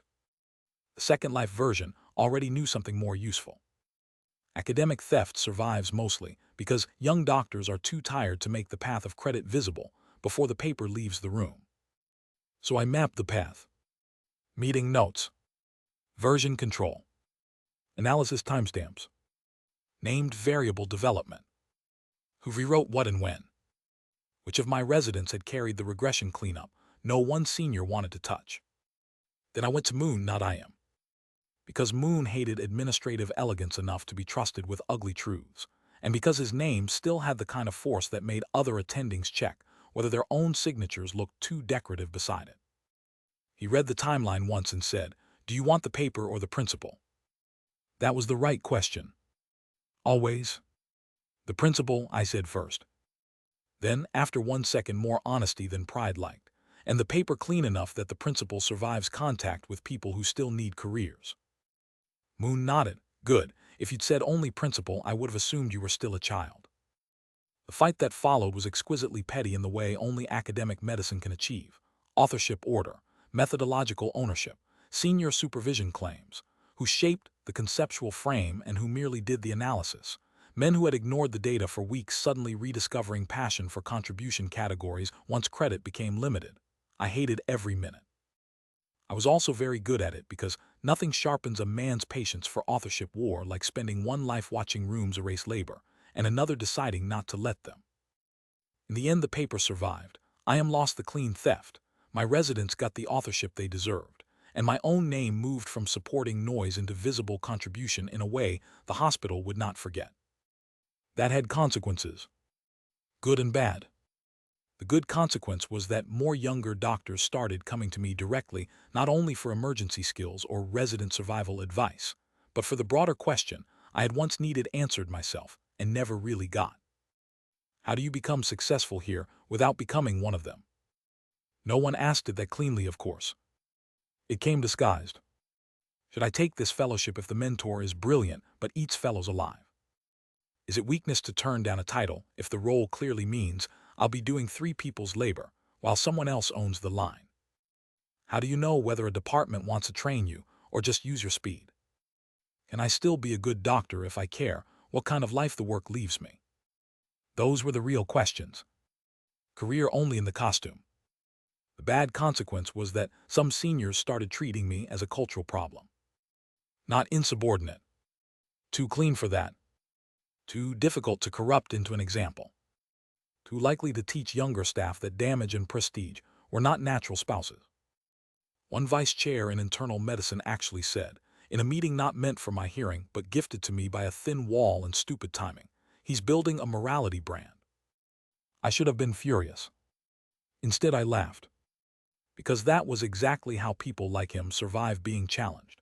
They reduce coherence to performance so they can keep dismissing it without needing to argue the substance. Still, it hurt in a direction I did not like. A brand. The first life had turned me into one at the end. Youngest CEO, resilient surgeon, impossible rise, all the dead language people use when they want the myth and none of the invoices. I could not let the second life do the same thing in white coat instead of a suit. So I checked myself hard after that. Was I helping because it was right or because I liked the identity of being the man who helped differently? Was I correcting rooms because the structure mattered or because being the sharpest moral voice had become another stimulant? Was I still capable of disappearing from my own story long enough to see whether other people were truly getting stronger? Or was I just reorganizing the hospital around my preferred version of competence? Those questions made me quieter for a while. Not weaker. Quieter. Yumbai noticed immediately. We were eating noodles at 11 p.m. after she lost a child on her service, and I had spent 6 straight hours trying to keep a septic elderly woman alive long enough for her son to get in from Jihyun. Neither of us had much softness left that night. She looked at me over the table and said, "You think if you doubt yourself hard enough, you'll stay honest. Doesn't everyone?" No, she stirred the broth. Some people use certainty to go bad. You use scrutiny to stay useful. That only becomes a problem if the scrutiny starts replacing action. She was right. Again, highly irritating quality in a partner. So I stopped making self-doubt my favorite hygiene ritual and went back to work. Just with sharper eyes. My attending job offer arrived the first time through a corridor conversation and a week later as paperwork. Jihyun University Hospital wanted me to stay. That had always been likely if I did not burn out or publicly humiliate the wrong professor. Strong chief year, research line, broad respect across departments, and just enough administrative usefulness to make me attractive to the institution without seeming immediately dangerous to older men who still wanted a few more years of unchallenged gravity. In the first life I would have accepted automatically and felt relieved. This time, the choice deserved more honesty. Jihyun offered stability. Academic path. Enough research support. The chance to shape emergency medicine from a teaching side while keeping one foot near the policy rooms. It also carried all the old risks. Institutional vanity. Understaffed moral language. The hospital's constant tendency to turn good people into infrastructure and then flatter them when they stopped visibly protesting. Then another offer appeared. Regional Trauma Center expansion. Higher pay. More field power. Rougher conditions. Less academic polish. A place where the medicine would be harder, the politics dirtier in simpler ways, and the chance to build a better emergency system from the ground up much larger. The younger me would have treated the choice like destiny. The older me knew better. No hospital is destiny. Only structures, compromises, and the people you decide to stand beside often enough that the choice becomes visible in your calendar. I did what I had learned to do in the second life when the room got too ideological. I took it to the real people. My mother asked whether one path would let me come home before my face forgot how to smile naturally. Fair. My father asked which one needed the kind of work other men avoid until the pipes already burst. Also fair. Jihyun asked which place was more likely to make me forget the difference between being needed and being consumed. Extremely fair. Yumbai asked one question and destroyed half my confusion in the process. Where can you build the thing you keep talking about instead of just surviving next to it? That was the only useful way to frame it. Not prestige. Not title. Build. The trauma center would let me build more. The university hospital would let me shape more slowly and maybe protect a different kind of future doctor from becoming the man I had been. I hated that both answers were real. Then the hospital made the decision sharper for me. Administrative leadership wanted my attending line at Jihyun with one ugly condition buried under the flattering language. I would spend 2 years carrying a mixed emergency flow innovation portfolio in addition to frontline work, meaning I would become exactly the kind of visible, young reform face institutions use when they want change optics without fully surrendering control. It was a decent job and a dishonest structure. I sat with the offer in my locker for 2 days before taking it to Moon. He read the line, looked at me and said, "They want your blood and your smile on the brochure." That feels accurate. You're bothered because you could do the job. I'm bothered because they know that too. He folded the paper once and handed it back. Then don't let your talent become the discount code for someone else's cowardice. That was one of the cleanest sentences any senior ever gave me. I turned Jihyun down. Politely, not self-righteously, just clearly. Then I took the trauma center job. Not because I wanted martyrdom. Because for once the harder road and the more honest road looked the same from where I stood, and I had learned not to ignore that when it happened. Yumbai surprised me by not arguing for the safer option. We were sitting in her tiny apartment after midnight, both too tired for wine and too awake for sleep when I told her. She listened, nodded once and said, "Good. That's all." "No," she set her cup down. "I'm also terrified. Your schedule is going to become criminal again. The system there is going to be worse. Half the people above you will probably treat reform like a personality flaw." That sounds like a speech against. It would be if I thought you were choosing pain for identity. You're not. She looked at me directly. You're choosing a place where your actual reasons matter more than your image. I sat with that, then asked the more frightening question. "And us?" She almost smiled. "I was wondering when your courage would get there. We had already built everything important except the official language for it. Trust, rhythm, honesty, space for work. The ability to tell the truth before the resentment had time to put on shoes. What remained was the adult decision whether to stop treating our relationship like a carefully managed side corridor and let it become part of the main architecture of our lives. So we did. No dramatic proposal. No rooftop stunt. No hospital chapel tears. Just 2 exhausted doctors agreeing in a kitchen that already smelled like coffee and detergent that we were done pretending timing had not already made the choice for us. Sometimes the healthiest decisions feel almost boring at the surface. That is usually how you know they are made of structure instead of adrenaline. The trauma center was uglier than Jihyun and more honest about it. The building was older. The staffing worse. The equipment half-modernized in that insulting way governments and hospitals call progress when they have bought 3 new machines, but left the overnight support line understaffed enough to make every clean device feel like a joke after midnight.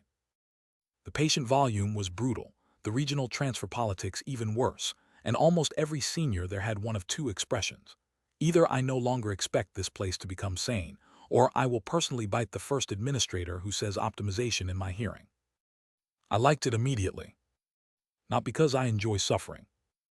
Because nothing there still had enough perfume left to mistake itself for purity. My first 6 months were chaos in the old-fashioned sense.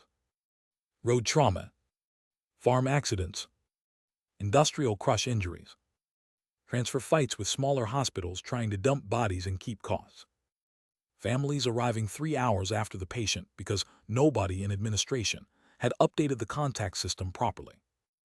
Nurses who could keep 3 rooms running through sheer competence and one look. Juniors raw enough to either become extraordinary or leave medicine, convinced the whole profession was a punishment cult. It felt closer to the edge of why I had chosen medicine in the first place than anything since the rewind. The administrative war started in week 3. Center director wanted faster throughput and cleaner mortality reporting before the next regional funding review. Again, not because he was evil, because institutions teach every leader first to protect the visible metrics and only then to investigate what the protected metrics are doing to the people below them. He pushed a transfer policy that would have kept borderline stable trauma patients in-house longer to protect official acceptance ratios. On paper, that looks strong.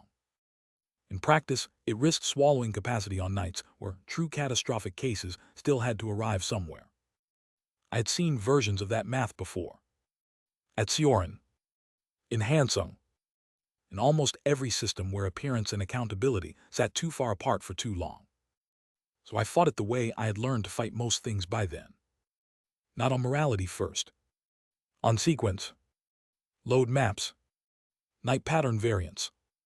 Critical case overlap. What happened 30 minutes after the stable enough patient had already consumed the monitored bed, and the next ambulance rolled in with blood pressure you could hear dying down the hall. The director disliked me for a full month after that. Fine.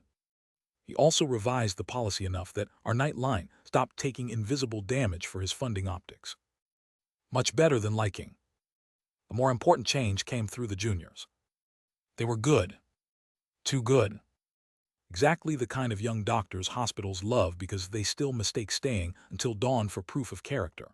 I could have watched them become stronger and sadder and called that training. Instead, I built the line differently from the first week. No fake endurance contests. No public humiliation. No teaching through terror. Direct correction. Traceable handoffs. Sleep protected before procedure-heavy shifts. If a senior wanted to insult someone, he could do it with the chart and the data, not volume and family trauma. If a junior was spiraling, we named it before it became that resident's personality. The old guard complained, naturally. They're getting soft. This generation needs pressure. We all survived worse. That last line always made me want to throw furniture. Survival is not the same as justification. I had spent 2 lives learning that. Then the results came. Cleaner decisions. Better team reporting. Lower procedural error at 4 a.m. Nurses escalating earlier because they trusted the juniors not to panic theatrically. Fewer near-miss disasters born from ego and silence. The old guard shut up just enough. One resident in particular made the whole thing feel worth it. A woman named Yusira, brilliant, all nerves hidden under politeness, exactly the type I would once have admired from a distance while the system quietly trained her to erase herself. 6 weeks in, I caught her rewriting a transfer call summary 3 times because a senior had called her too emotional for sounding urgent about a child with internal bleeding.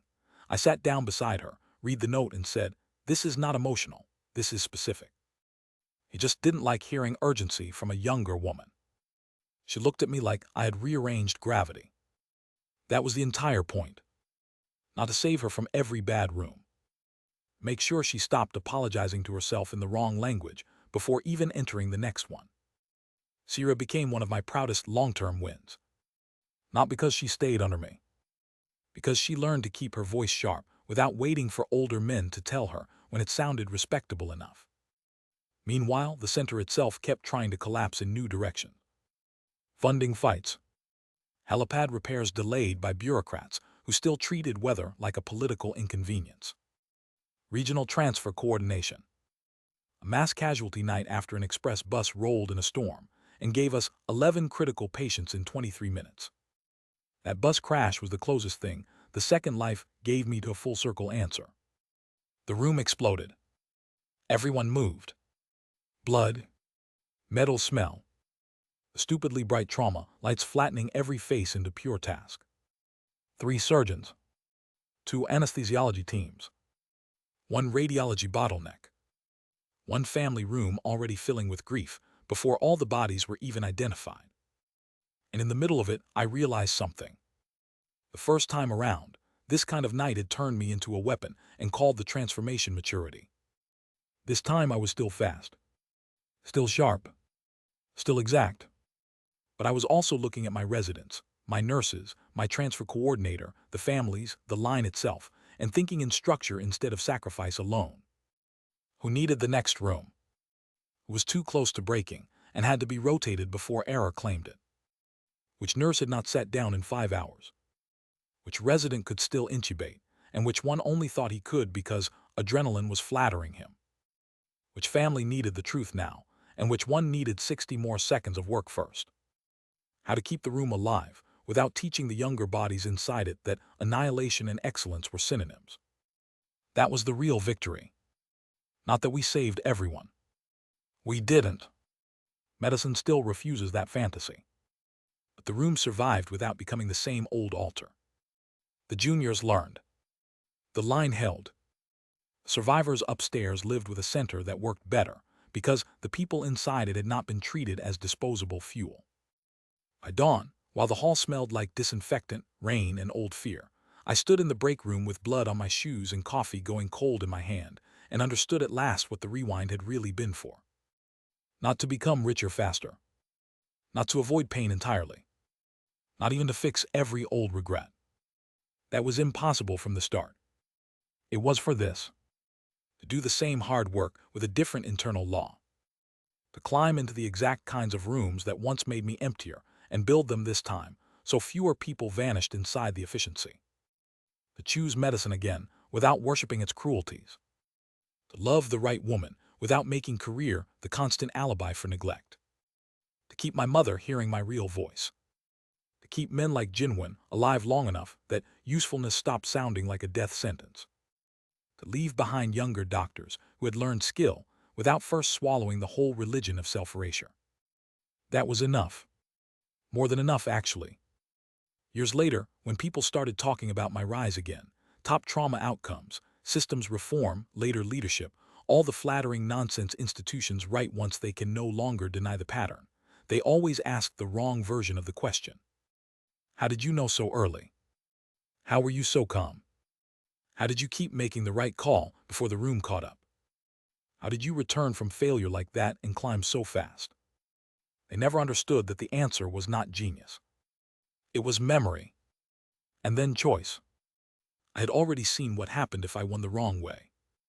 So I chose differently while it still hurt enough to matter.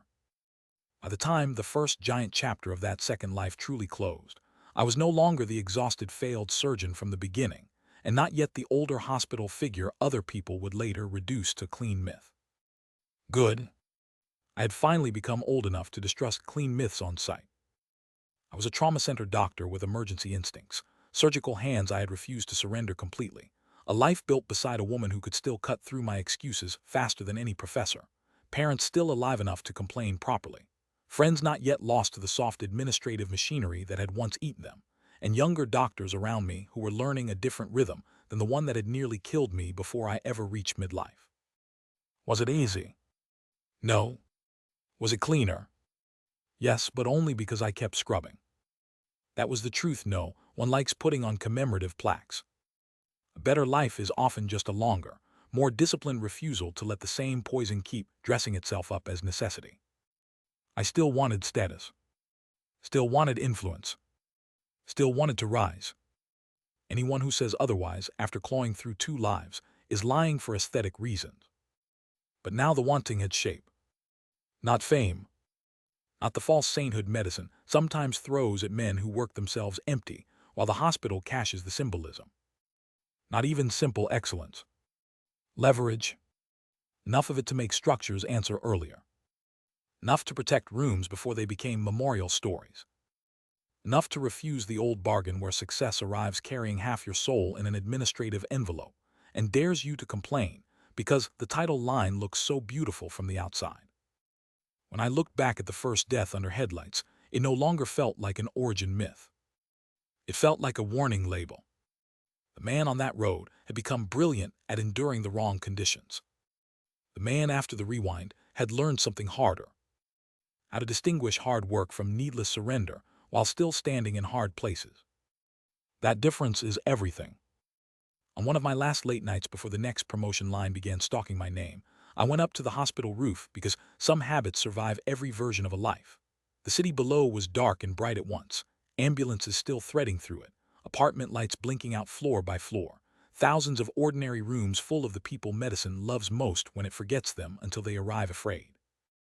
Yumbai found me there eventually, 2 coffees in hand, hair tied back badly from the end of her own shift, and asked the same practical question she asked whenever my face turned too inward. Are you thinking or spiraling? Thinking. Good, spiraling costs extra. She handed me a cup and stood beside me in silence for a while. Then she said, do you ever regret not taking the easier route? I looked out over the city, over all the places where easier routes probably did exist for other people, and answered the only way I could. I regret the life I would have had to lie to myself into liking. She nodded as if that made perfect sense. For us it did.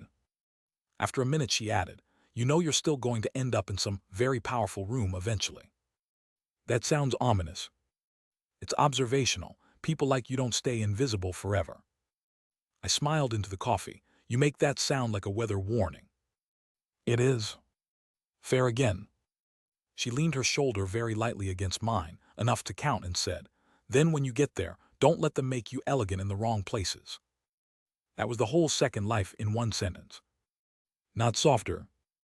Not cleaner in some childish way. Not above ambition.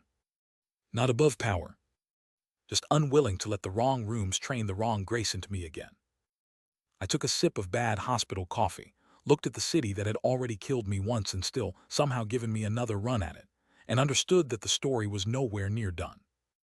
The next phase would be bigger. More power. More politics. More chances to become polished in exactly the dead-eyed way I had once mistaken for adulthood. More chances to protect. More chances to fail. More chances to choose. Good. This time I knew that was what being alive actually sounded like. Not applause. Not titles. Not the dramatic language people pin to second chances, so they don't have to think too hard about work. Choice. Earlier. Clearer. And finally mine. There was one last lesson before that first enormous arc truly felt closed, and the hospital taught it through celebration. Academic medicine loves ceremonies almost as much as corporations do.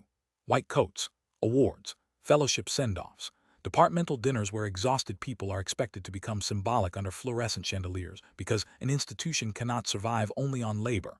It also needs ritual to make the labor feel chosen. I had hated that in the first life and learned too slowly that hating ritual does not free you from what ritual is doing to the room. Sometimes you have to enter it and bend the shape. The occasion was small enough to be dangerous. One of my residents, Sira, won a regional young investigator award on a trauma triage outcomes study she had nearly not been allowed to lead because 2 senior doctors thought her stage of life made a big research line inconvenient. That phrase had been doing a lot of cultural work for weaker men lately. She won anyway. Clean data, better methods, sharper conclusions than half the attendings deserved. The department dinner afterward should have belonged to her. Of course it didn't. The older men began converting the award into proof that the department's mentoring culture was strong, which would have been funny if we had not all survived inside the exact opposite. One professor spent 5 straight minutes talking about the harmony of our educational family, while the actual educational family in the room consisted mostly of underslept juniors glancing at their pagers under the table. Another praised resilient young doctors who bloom under pressure, which is the kind of sentence that should legally trigger a billing audit. I watched Sira smile politely through all of it and felt the old familiar anger rise. Then I remembered the point. Not to save her. To change the room. So when someone eventually asked me to say a few words as the line's newly visible mid-level reform success story or whatever nonsense they were using that month, I stood, looked at the table and said, if we want to celebrate this properly, then we should stop praising abstract culture and name the specific things that let her work survive. The room shifted. I kept going. She won because she had protected analytic time instead of decorative labor, because nursing staff trusted her enough to report problems early, because field coordinators in 3 districts gave her clean data without needing to have their wrists twisted by title, because 2 juniors fixed what a senior should have fixed sooner, because she kept her standard after 2 men above her tried to make timing more important than quality. And because, at some point, someone in this department decided her work would not remain invisible simply because that was more convenient to old habits. Silence. Then a nurse actually laughed into her glass. Good. Truth should have witnesses with stamina. The older professors looked caught between offense and calculation. Better.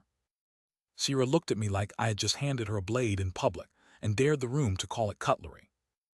Afterward, outside the restaurant in the cold, she said, "Thank you." I shook my head. "No, you did the work." Exactly. That was the point, exactly. Recognition is not trivial. Wrong recognition is one of the quietest forms of theft there is.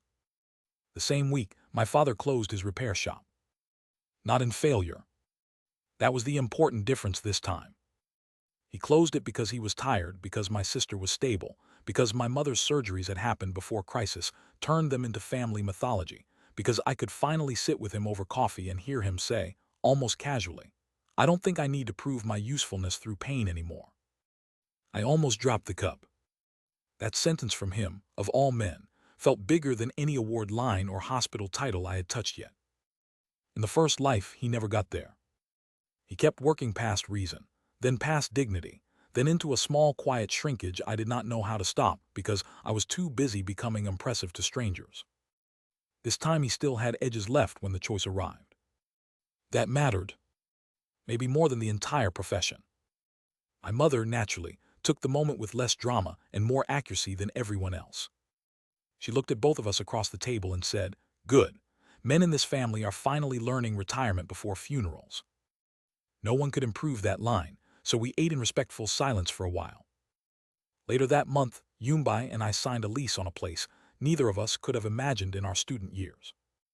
Not huge, not luxurious. Ours. Enough room for sleep, books, and a dining table bigger than hospital food trays. The first evening after moving, we sat on the floor between unopened boxes and shared fried chicken straight from the carton because no one knew where the plates were. She looked around at the chaos, then at me, and said, "Do you realize this is the first home I've ever built without already hearing the hospital pager in the walls?" I did, and the fact hit harder than I expected. Because that was the quiet victory, wasn't it? Not that medicine had become easy. That it had finally failed to colonize every private room before we even entered it. I told her so. She leaned back on one elbow and said, "Good, then keep defending that. You're better at defending systems than furniture." Also true. That was how the first giant movement of the story finally settled in my own mind. Not as a single heroic rebound from death. Not as a genius doctor fantasy. Not even as a clean redemption arc, because I mistrust redemption whenever it sounds too smooth. It was built out of corrections. Earlier diagnoses. Different mentors. Harder honesty.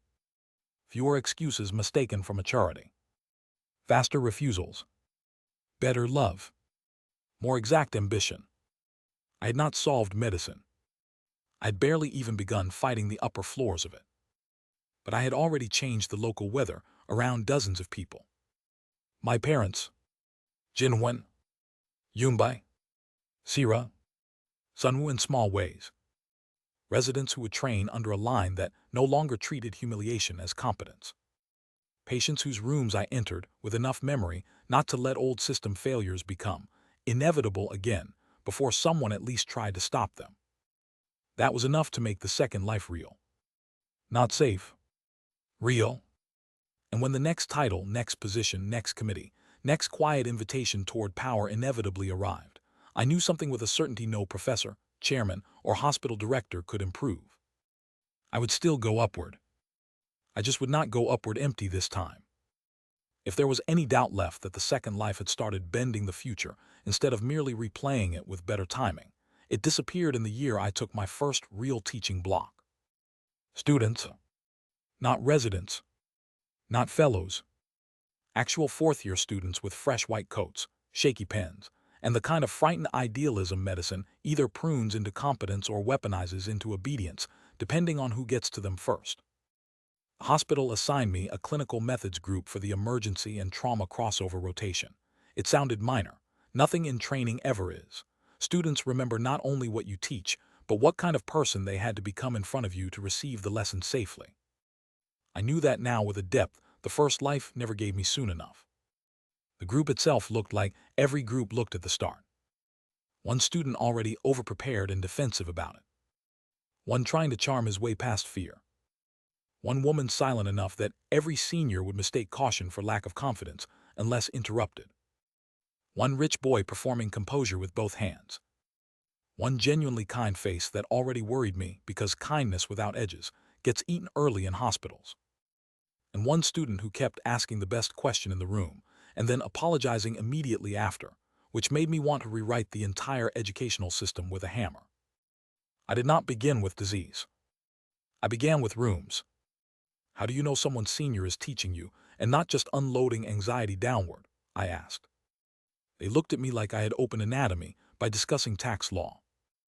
Good. The overprepared student raised her hand halfway, then stopped and said, when the correction makes me understand more, not just feel smaller. Yes, I said, write that down before someone talks you out of it. That became the whole block. How to move in an emergency room without becoming furniture. How to ask for help before pride costs a patient. How to speak to nurses like they are part of the brain of the department, because they are. How to tell the difference between senior speed and senior panic. How to treat family explanations as medicine instead of public relations. How not to let your first exposure to blood, urgency, hierarchy, and sleep deprivation train the wrong worship into you. On the final day, one student, the silent one, named Tag Park Nari, stayed after everyone else and said, I thought becoming a doctor meant learning how not to be scared. I leaned against the desk and said, no, it means learning what fear is trying to warn you about before the room teaches you to call it weakness. She stood there thinking, then nodded, then left. That was enough. Maybe more than enough. Because if I had learned that sentence at 20 instead of 35, the whole first life might have curved differently. Round the same time, Moon finally gave me a compliment in public, which in his language almost counts as inheritance. A trauma conference went bad because one senior fellow tried to dress a delay sequence in 6 layers of elegant revisionism. Moon let him hang himself for 8 minutes, then asked me to present the actual timeline from the ED side. I did, cleanly. No theater. When I finished, Moon looked at the room and said, that is what accuracy sounds like before career ambition edits it. The conference turned to ice. I should have felt proud. Instead, I felt something more useful. Responsible. Because praise from a man like Moon is not a medal. It is a transfer of burden. It was telling the room and me at the same time that my language had started carrying enough weight to alter how other people would dare speak after it. That is not glamorous. It is administrative gravity, the kind that later becomes leadership if you are not careful or colonization if you are too eager. I kept the distinction close. When the first assistant professor rumor started whispering around my name, I did not let myself enjoy it too fully. Rumors do not announce that the top is opening. They announce that the machine is deciding which version of you would be most useful if elevated. Different thing entirely. Yumbai understood before I said it aloud. We were making dinner badly in our apartment. Pasta overcooked because I had lost track of the pot while arguing with a resident over the phone about a transfer note. When she said, you know, the next stage is going to be less about whether you can save rooms and more about whether you can survive being put in charge of their shape. I stirred the sauce too hard. That sounds ominous. It sounds accurate. You really should print business cards with that. She stole the spoon, tasted the sauce, frowned, added salt, and continued. People like you always get praised most when institutions think they can finally use the method without inheriting the conscience. That line was so precise, I had to sit down. She noticed, of course, put the spoon aside, asked if she had gone too far. No, I said, you just said the quiet part with knives. She smiled faintly. Good, then eat before you start turning this into theory instead of the obvious. Again, infuriatingly correct. The obvious was that the next stage was coming. That the second life had already reached the point where my methods, language, and relationships were no longer just survival tools, but inputs into other people's futures. That the exact thing I had once wanted, more leverage, earlier leverage, cleaner leverage, was arriving at last with its own fresh danger attached. Good. At least this time I knew to expect it. One late autumn night, after a shift ugly enough to make even the vending machine coffee taste like punishment, I sat alone in the staff lounge and opened the old black notebook I had been carrying since residency. The pages were unevenly filled. Some month dense, some blank. Whole sections of my second life reduced to one line because the right line, if it cuts cleanly enough, does not need company. I read back through them for the first time in years. Do not let prestige rename damage. A room that cannot bear one honest question is already unstable. Never confuse being needed with being loved. If the younger doctors sound more human around you than they used to sound around your seniors, guard that. Useful is not neutral. If a patient's dignity is the first thing the system asks to spend, the system is already lying about its priorities. Do not build a private heaven out of someone else's public exhaustion and call it leadership. There were others, harder ones, more embarrassing ones, the ones that proved I was still cleaning the same wound, instead of pretending the scar made me wise automatically. I closed the notebook and realized, with a kind of quiet shock, that I no longer felt chased by the first life. Followed, yes. Warned by it. Occasionally mocked. Never free of it. But not chased. That mattered more than any title line could have. Because the point of the second life had never really been to outrun the first. It was to stop letting the first one be the only version of me sophisticated enough to reach power. This time I was getting there with witnesses still beside me, and enough of my own language intact to know when the room was trying to replace it. When I finally left the hospital that night, dawn was still a rumor. The air had that cold metallic edge soul gets right before winter decides to settle for good. Ambulance lights passed at the far intersection. Somewhere 2 interns were probably still ruining their backs over a chart because no one had told them accuracy should not require self-erasure. Somewhere a family was waking up in a waiting room chair to the worst or best morning of the year. Somewhere a professor was already deciding which young doctor would be easiest to use next. And somewhere, because life had surprised me by becoming real instead of merely strategic again, my mother would wake later and complain if I skipped breakfast. My father would grumble about other people's machines while secretly enjoying retirement. Jihyun would call to complain about district managers and actually mean it as life rather than a prelude to disappearance. Yunbai would come home after her own shift and say something so precise it would fix a whole category of self-deception before dinner. That was not a side benefit of success. That was success. Not complete. Not stable.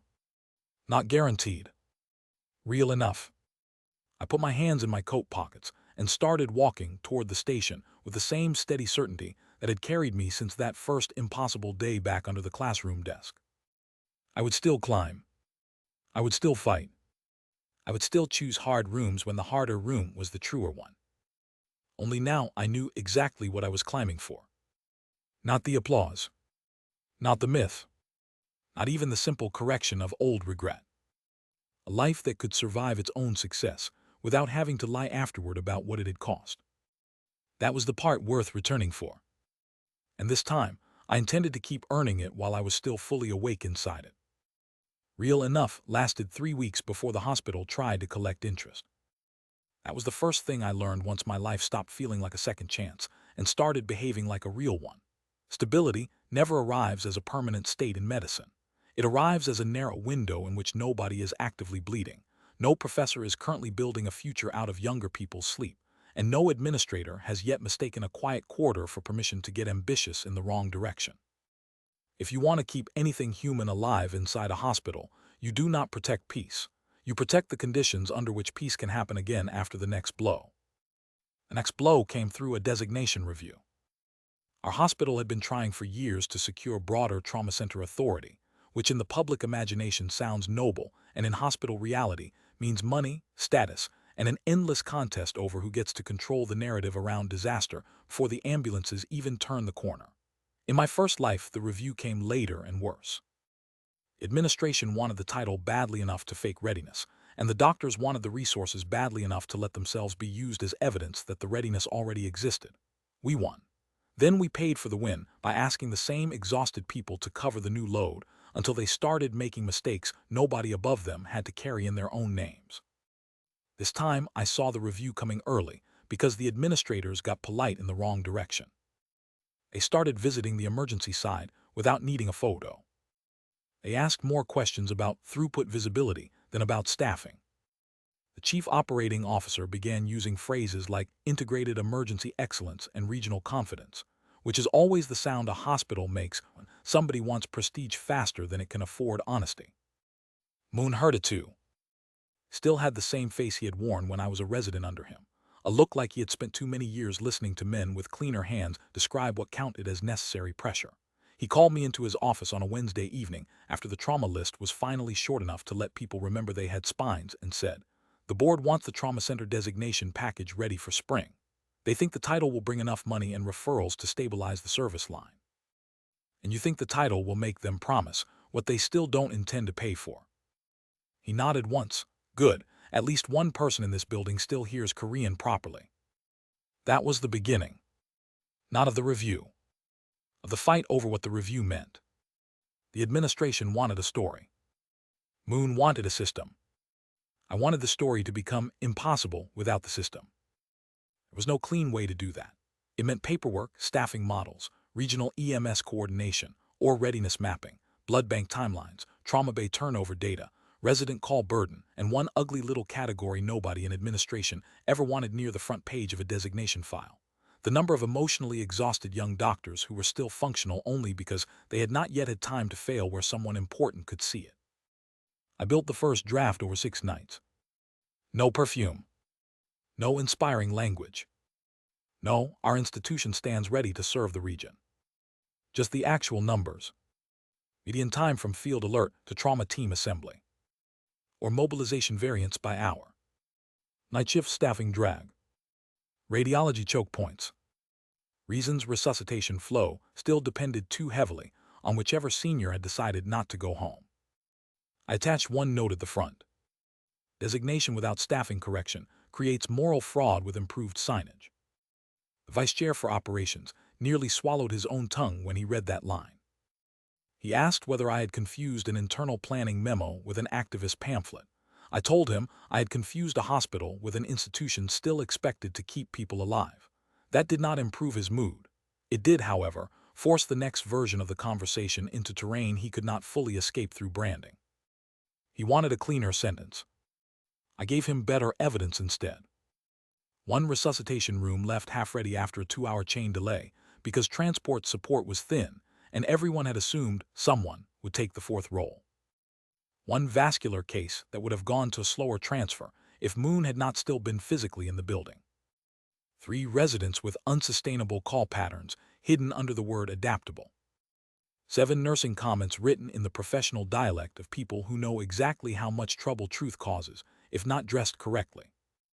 He stopped asking for a cleaner sentence after that. The problem was not convincing him the hospital needed more people. Any administrator can be made to understand lack in the abstract if the risk sounds expensive enough. The problem was that the board wanted the designation first and the repair second. That is always the temptation. Win the title, secure the applause, patch the human load later with grit, flattery, and any younger staff still susceptible to being called dedicated instead of exploited. So I changed the sequence. I did not try to stop the designation. That would have been stupid and worse, symbolic. Hospitals cannot survive on moral gestures. They survive on positioning, leverage, and timing as much as any corporation ever does. What I did instead was tie the designation package so tightly to implementation benchmarks that nobody could receive the external win without signing the internal burdens in writing. Name staffing ratios by quarter. Protected or call supplementation. EMS debrief integration. A dedicated trauma flow coordinator line. No use of resident overtime as transitional flexibility once the designation took effect. Dry language. Brutal consequences. Once those clauses entered the board packet, every smiling executive in the building began trying to rephrase them. Not delete. That would have looked ugly once the clinical side had seen the file. Rephrase, which is how hospitals and companies both try to get back their room to cheat later. I spent 2 weeks hunting down verbs. Will becomes may. Required becomes recommended. I quarter close becomes under review. New line becomes shared function support. Medicine taught me blood first. The second life taught me verbs. Un backed me more openly than he ever would have in my first life, not because he had turned soft, because by then he had seen enough of my work to know I was no longer simply the younger attending with too much energy and too little respect for decorative language.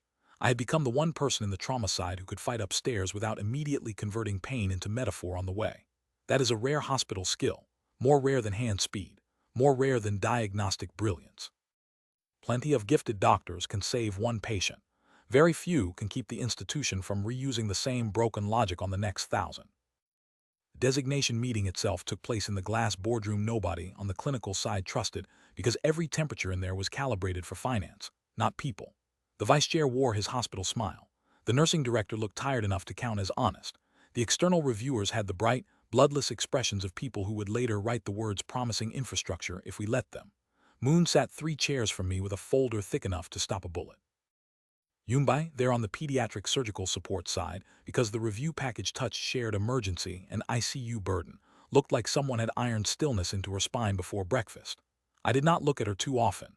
That was one of the small disciplines we had both learned. Not because looking would break us, because rooms like that feed on any signal they can later turn into simplified stories. The board opened with the usual language. Regional leadership. Public mission. Excellence in emergency readiness. My soul left my body for about 12 seconds and then came back because somebody had to stay and work. When the external reviewer praised the institution's clear commitment, while asking whether the staffing assumptions represented current readiness or projected readiness, the vice chair tried the obvious answer. An institution of our caliber always grows into its responsibilities quickly. I leaned forward before I had fully decided to. No, I said. An institution of our caliber either funds the transition honestly or burns junior people in private and calls the result adaptability. That landed hard enough that even the air conditioning seemed to notice. The vice chair looked at me with murder performed as disappointment. The external reviewer looked more awake than he had all morning. Moon did not move. Yumbai kept her eyes on the packet in front of her, which was exactly how I knew she had heard every syllable and approved enough not to rescue me from it. The reviewer asked who had written the implementation benchmarks. I did, I said. Good. Then he began asking the only useful questions of the whole day. Which ratios had budget commitment attached? What authority protected the no-resident flexibility clause? How many downstream services had actually signed the support map? What the failure trigger would be if the hospital fell behind the timeline after designation. That is the thing about forcing a room into honesty. Once the first right question arrives, a lot of people who were pretending not to know any better suddenly remember how to read. We got the designation. We also got the burden in writing. That mattered more. The public announcement came with the usual media language about leadership, service, regional trust. The clinicians looked proud. The administrators looked relieved. The younger residents looked terrified in the way only smart young doctors ever do when they realize the title is real, and so is the work about to follow. I looked at the signed implementation clauses and felt something far less emotional and much more useful than pride. Leverage.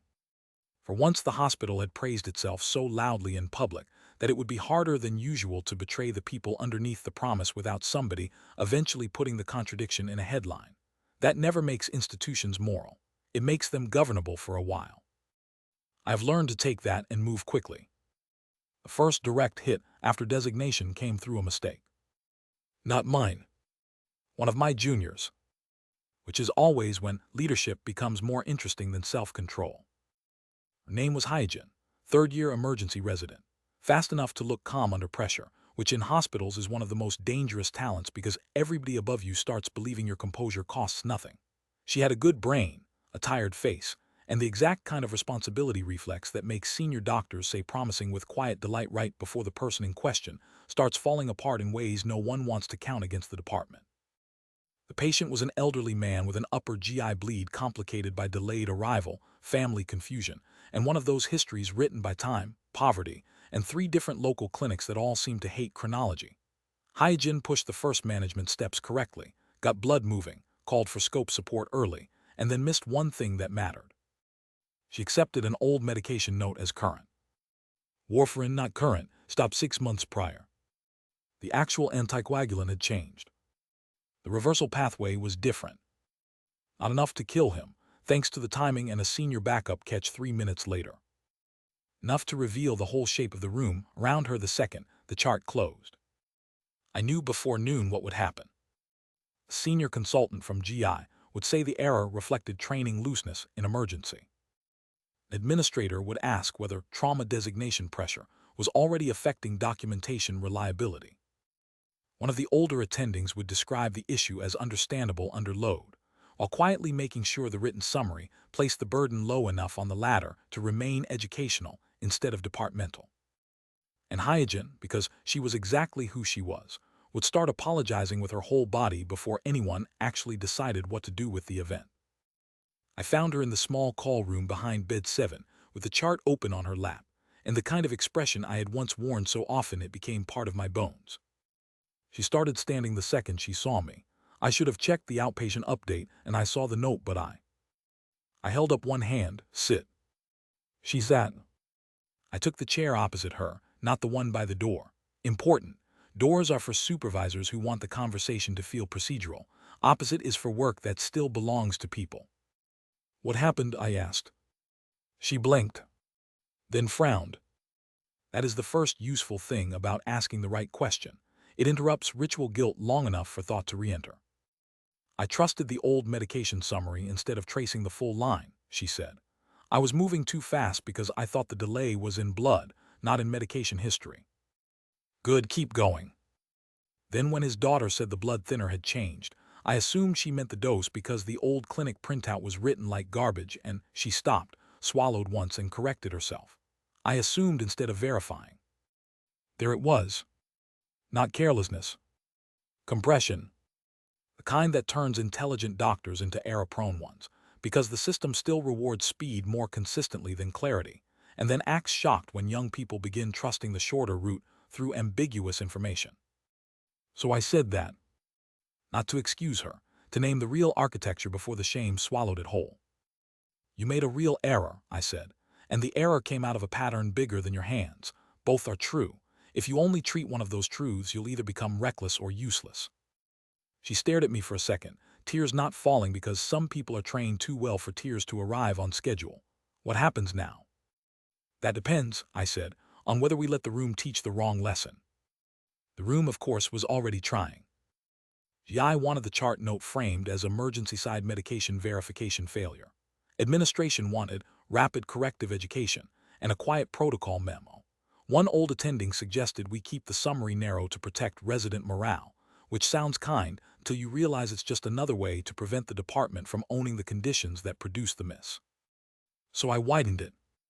Not enough to humiliate her. Enough to tell the truth. I rewrote the incident analysis around decision compression under mixed-source medication histories and high-load intake settings, named the ambiguity, named the outdated outpatient documentation, named the pressure sequence, named the need for changed verification flow after triage for anticoagulant risk patients under the new trauma volume. Hyojin's error remained in the analysis, so did the system that fed it. GI hated the wording because it denied them a clean educational scapegoat. Administration hated it because it transformed a resident mistake into a staffing and process cost. Moon approved it in 12 minutes and added one line in red. If you want 0 errors under this load, fund a different fantasy. I almost laughed when I read it. Almost. The new protocol came out of that case. Medication risk secondary verification before consultant assumption lock-in. A stupidly simple safeguard. Exactly the kind hospitals fail to build until a tired person makes a mistake everyone else had been helping to prepare for months. Hyojin got corrected. She also stayed whole. That was the point. 3 weeks later, after a punishing overnight shift and one pediatric transfer that nearly ended in theater disaster, she sat beside me in the break room with terrible coffee and said, "You know the strange thing. Many options. I don't think about that case as proof I'm not good enough anymore. I think about it as a line I learned not to cross blind." I nodded. That was the line. Not error eradication. Maturity without self-erasure. If I had learned that at her age, the first life would have cost less in blood and self-hatred than it did. So I told her the only answer that mattered. Good, then the case taught the right person the right thing. She laughed a little into the cup. You always say good like a diagnosis. That's because most people use it too cheaply. She shook her head, tired but still alive in the face. You really are weird, Professor. I wasn't her professor. Not formally. Not yet, but I noticed she said it that way anyway. That mattered too. The problem with making a room harder to lie in is that eventually the room stops being the only thing listening. That was how I knew the younger doctors had started changing around me. They came earlier, not for favors, for calibration. A first-year resident in ped surgery showing me a handover note because something in it felt too clean for the actual patient load. A second-year emergency junior asking whether she was overreacting or whether the department had started using resilience as a substitute for scheduling honesty. A student from my old methods group standing by the staff entrance with a notebook in both hands and asking whether choosing surgery because you are good at suffering is just another way of making a bad life look noble. I answered them all, not because I was generous, because I had once been every one of those people and no one had answered early enough. The student was the one that stayed with me longest. Her name was Ara, smart, precise, too calm for her age, which usually means life trained the wrong muscles early. She had ranked near the top of her class, cut beautifully in lab, and was being courted aggressively by the surgery side because every institution loves to recruit discipline before character has had time to negotiate its own terms. She found me after skills seminar and said, "Everyone keeps telling me I'm made for surgery. I'm starting to think what they really mean is that I tolerate pressure in a way useful to them." It took everything in me not to laugh from sheer recognition. "Do you want surgery?" I asked. She hesitated too long. There was the answer. Not fully. Not clearly enough to survive a room full of men who would call hesitation fear and fear weakness and weakness wasted talent. So I took her to the empty simulation room, closed the door, and told her the truth in the cleanest shape I had. Being able to survive suffering around a specialty is not the same as wanting the life it will build around you, I said. A lot of brilliant doctors choose paths because the institution admires their endurance more than because the work itself fits their mind. That leads to prestige, sometimes money, often misery with better shoes. She sat there very still.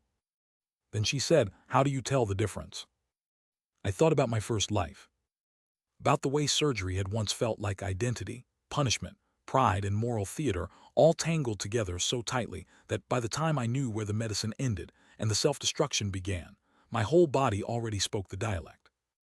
You look at what you become around the work, I said, not just whether you can do it, whether the version of you it rewards is one you would still trust after 10 years of praise. She looked down at her hands, then back at me. No one says things like that in advising sessions. They should. She nodded once. "Do you think I'd be wasting something if I stepped away from surgery?" "No," I said. "I think the waste comes when a gifted person confuses other people's excitement over their pain threshold with destiny." That conversation did not produce a dramatic result. 2 months later, she chose internal medicine and infectious disease track. Some surgeons called it caution. Good. Better caution than inherited self-harm. She later sent me one email from residency that simply read, "I sleep enough to recognize myself and still like the work. Thank you." That was worth more than citation count. The research war, on the other hand, did come with citation count, which is why it got uglier. Professor Im had been circling my trauma flow work for months with the interest of a man who could smell both grant money and future speaking invitations. He had title, committee visibility, and exactly the kind of administrative conscience that believes using younger doctors' labor counts as mentorship if you say their names warmly enough in public twice a year.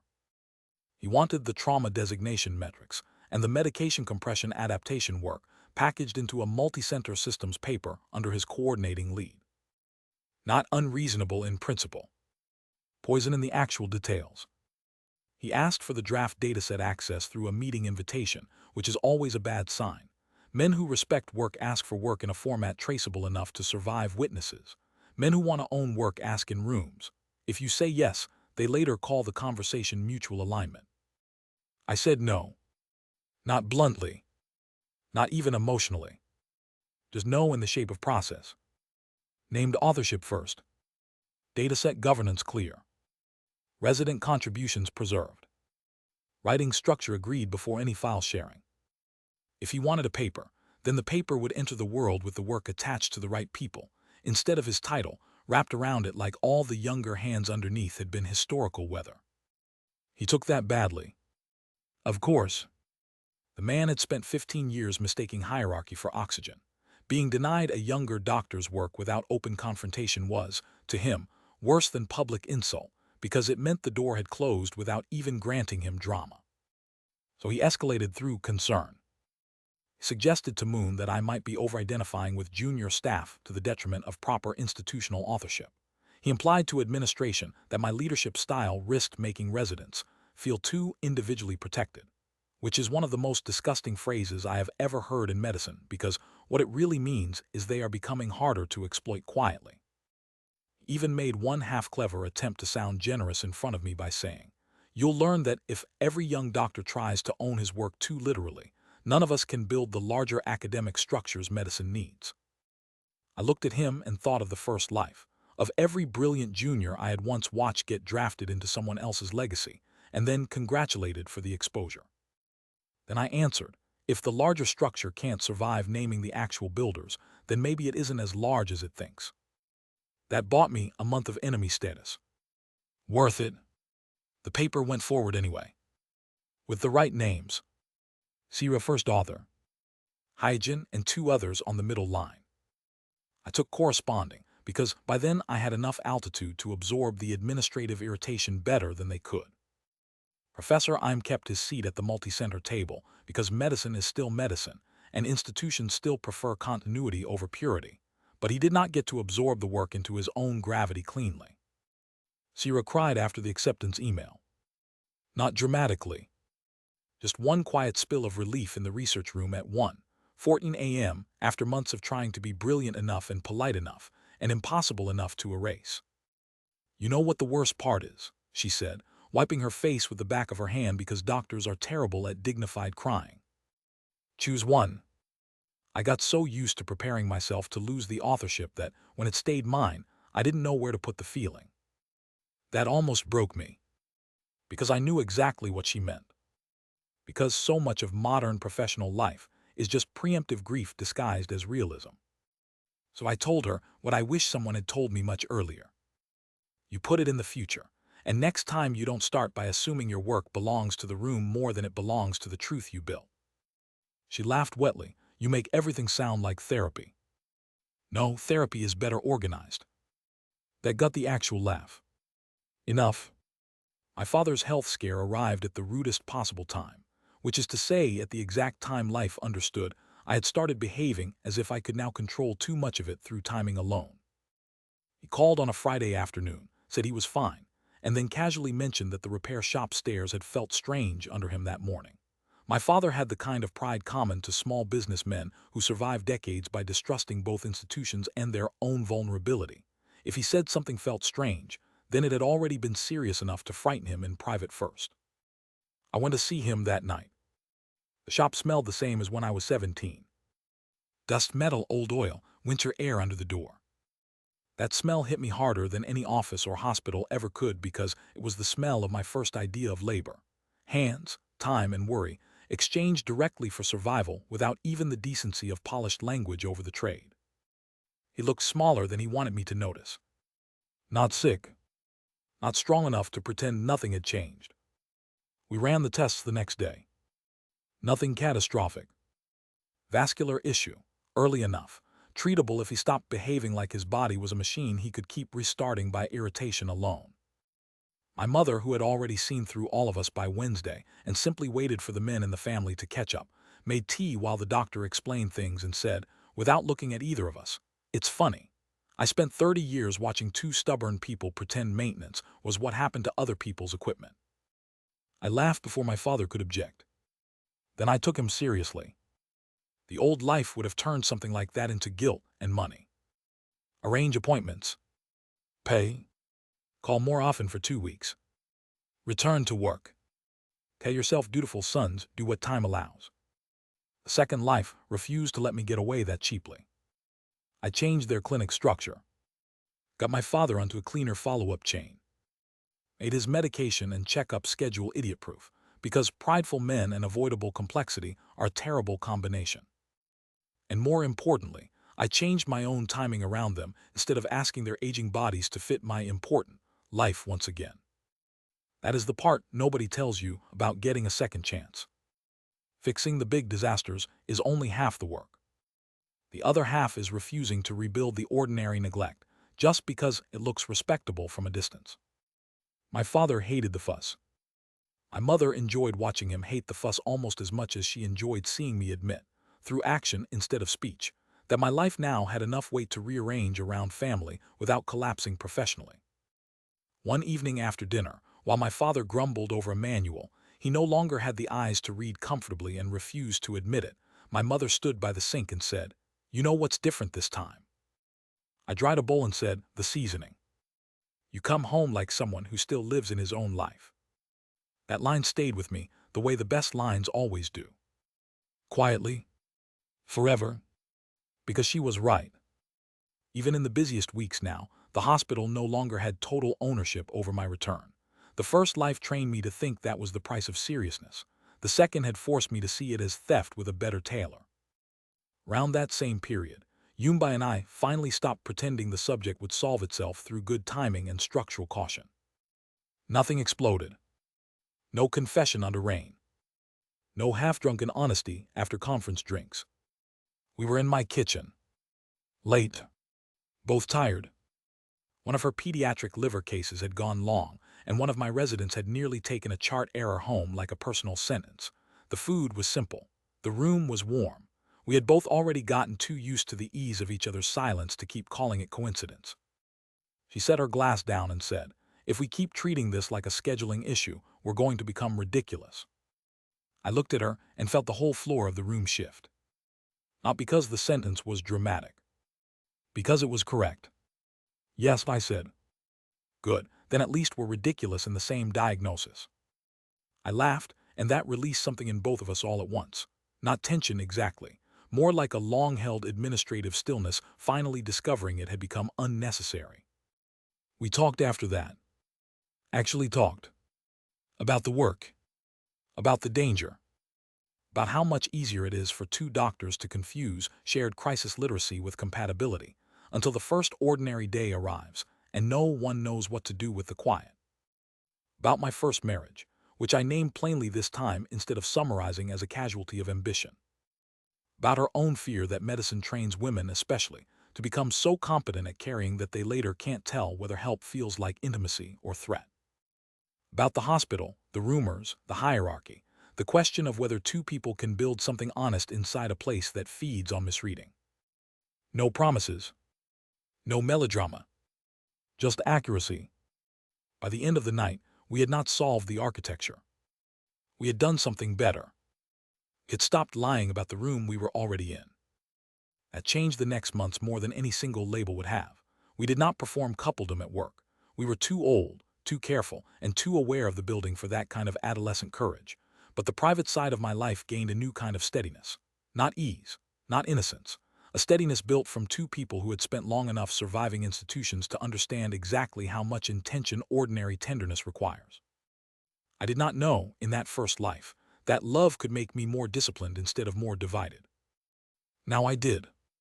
That mattered. Not as a reward. As infrastructure. Which is a very unromantic word. Too bad. I trust unromantic structures more. The year after the trauma designation, the ministry came calling. Not with applause. With a committee. National Emergency System Review. Regional Transfer Inefficiency. Post-trauma routing. Training variability. Everything wrapped in the kind of bureaucratic language that makes normal people forget some of those bullet points are really just arguments over who reaches a bleeding body first, and who later gets to deny the delay politely in soul. Moon hated committees. Yumbai distrusted them on principle. I distrusted them on evidence. That made me the ideal candidate to join one, apparently.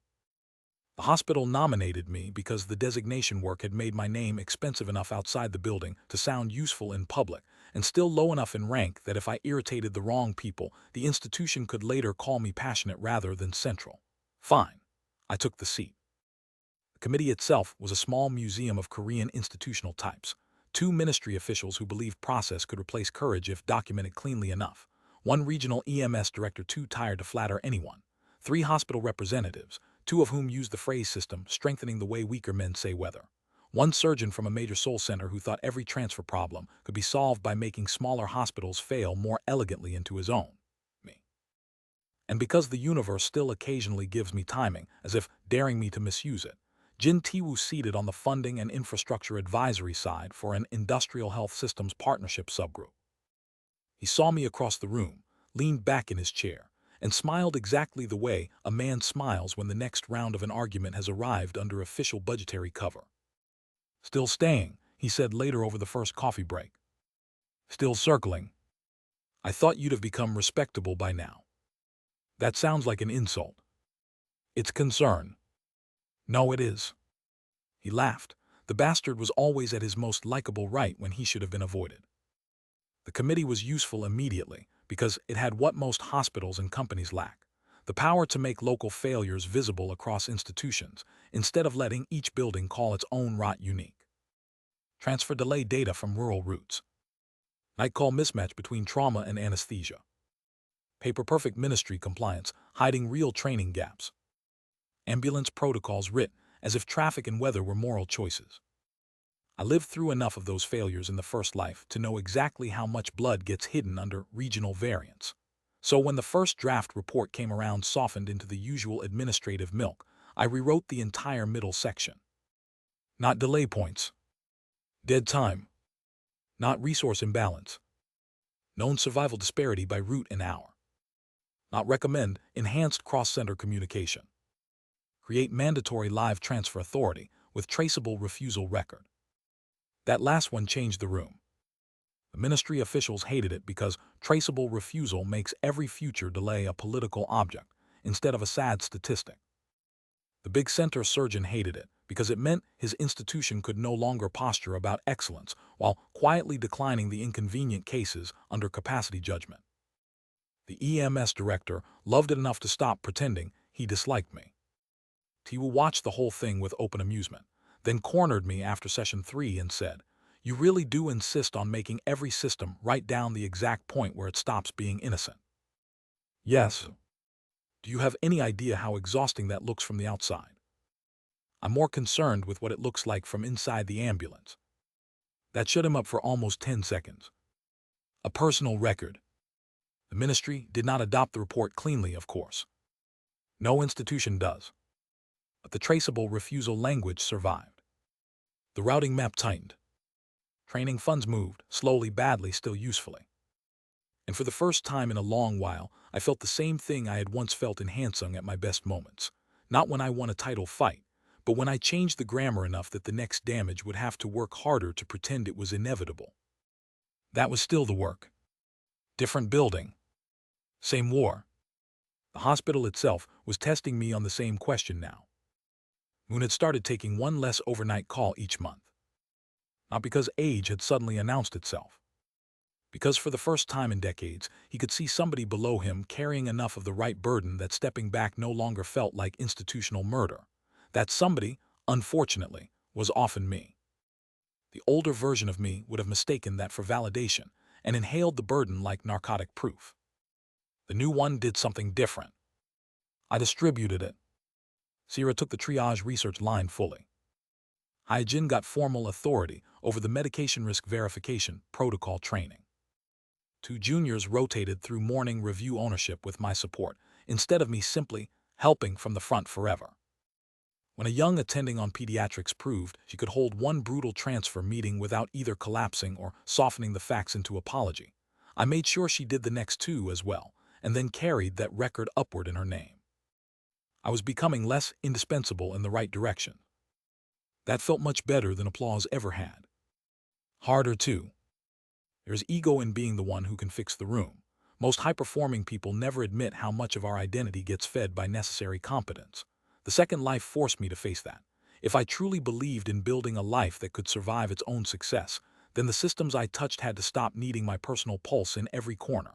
Otherwise, I was just constructing prettier dependence and calling it mentorship. That realization was its own kind of grief. Also freedom. The first time Moon openly acknowledged it, he did so in his usual brutal style. We had just finished a transfer review that should have gone worse than it did. The juniors held. The protocols held. The family meeting, though ugly, stayed honest. Afterward, he stood with me in the corridor, looked through the glass at the room we had just left, and said, "You've become less necessary." I laughed once. "That's a compliment from you. The only kind that matters." He walked away before I could answer. I stood there looking through the glass at the younger doctors inside, and felt something loosen in me that I had not even realized was still braced. Less necessary. Exactly. That was the future I wanted to build around. Not the myth of the one great attending, who holds a whole system together by talent and self-harm. Floor where fewer people need to become martyrs for ordinary care to work. I wish the first life had taught me that before it taught me how to be excellent. The second one at least was trying harder. If the second life had a single clean revelation, it was this: every institution, whether company or hospital, trains people first to accept the wrong scale of loneliness. In Hansung, loneliness came dressed as professionalism, upward hunger, elegant self-containment. In medicine, it arrives as endurance, seriousness, and the belief that if you are competent enough, the room should not have to hold your full weight because everyone else is already carrying so much. Both are lies. Expensive ones. Systemically profitable ones. I saw that most clearly the winter my own department nearly lost a junior because no one had yet admitted what was happening to him was not adjustment. His name was Disung. Brilliant hands, terrible sleep, family already sacrificed twice to his training line, and the exact kind of laughter people use when they are trying to make themselves audible in a room that keeps translating distress into dedication. I recognized it because the first life had worn that sound often enough to build a career out of it. He wasn't mine directly. That was the first resistance, someone else's junior, another attending's line. That used to stop me, it doesn't anymore. I watched for 2 weeks. Noticed the skipped meals. The charting done standing because sitting made stillness possible. The way his apologies had become faster than other people's instruction. Then I saw him at 3:10 a.m. in the medication room, not doing anything wrong, just standing too still with both hands on the counter like he was waiting for his own body to decide whether it wanted to keep being a body. I sent him home. Not kindly. Clearly. Then I walked into his attending's office the next morning and said, "He's drowning, and if you call it growth again, I'll drag your scheduling line into the morbidity review." That is not delicate leadership. Too bad. The attending, to his credit or embarrassment, looked shaken enough to become honest. He had seen the signs. He just kept deciding one more week would be survivable because the service was short and Disung had the mentality for hard medicine. I hate that phrase almost as much as resilient. Mentality for hard medicine usually means we have found someone whose self-worth can still be mined under pressure. We changed the schedule. Pulled him from 2 overnight sequences. Got the department psychiatrist to see him under a route that did not brand him permanently. Changed one call expectation for the whole service instead of treating him as a private weakness. He did not thank me. Good. That would have made it uglier. He just showed up 3 weeks later looking like a man whose face had finally remembered blood flow and said, "I didn't know I was allowed to feel angry about being tired." There it was. The whole disease in one sentence. Hospitals don't just ask for exhaustion. They often ask you to experience it as moral inadequacy first and physiological facts second. So I told him, if the job needs your collapse to function, then the collapse belongs in the system before it belongs in your character. He repeated that back to me later, I was told, to another junior. Which is how real cultural change often moves. Not through mission statements. Through one clean sentence, leaving the right room alive. The final external marker of that season came, predictably, from an award I did not especially want. Regional Clinical Leadership Under 40. A ridiculous title. Useful plaque. Photo opportunities. 2 speeches by men who would later go home and keep underfunding the exact people they praised on stage. I almost refused. Moon told me not to be stupid. Take the visibility, he said, then use the microphone to make someone uncomfortable. That, as usual, was the correct answer. So I took the award. Wore the suit. Shook the hands. Stood under another version of institutional applause. And when the microphone came, I did not talk about personal dedication or medicine as calling or the resilience of young clinicians or any of the other elegant narcotics that make tired people easier to use. I talked about structures, about what happens when hospitals treat duty as an infinite resource in junior bodies, about dignity as a clinical variable, not decorative language, about how patient safety and staff survivability are not competing values unless the institution has already chosen a dishonest accounting model, about how leadership that requires invisible sacrifices from those below, it is usually just dependency with better branding. The room did not love that. Good. It listened. Afterward, a ministry official told me I was surprisingly candid for my age. I told him that was a sentence institutions use when the truth has arrived too early for their comfort. He did not laugh. Also good. When I got home that night, the plaque looked absurd on my kitchen table beside leftover takeout and a half-open article Yumbai had marked in red. That image did more for me than the stage had. Metal object, cheap chopsticks, and the life around them still real enough to resist becoming set decoration for ambition. I'm still ambitious. I should say that clearly. The second life did not cure me of appetite. It refined it. I still want power, room, authority, enough height to keep changing the grammar before other people use it to bury someone more junior in the next cycle. I still want to lead departments, shape systems, decide budgets, refuse lies at scales too large for ordinary comfort. If the top comes again, I will still climb. The difference is simpler and much harder. I no longer want the top if it requires me to pretend the body count is weather on the way. That is the only ambition I trust now. Maybe the only one worth keeping.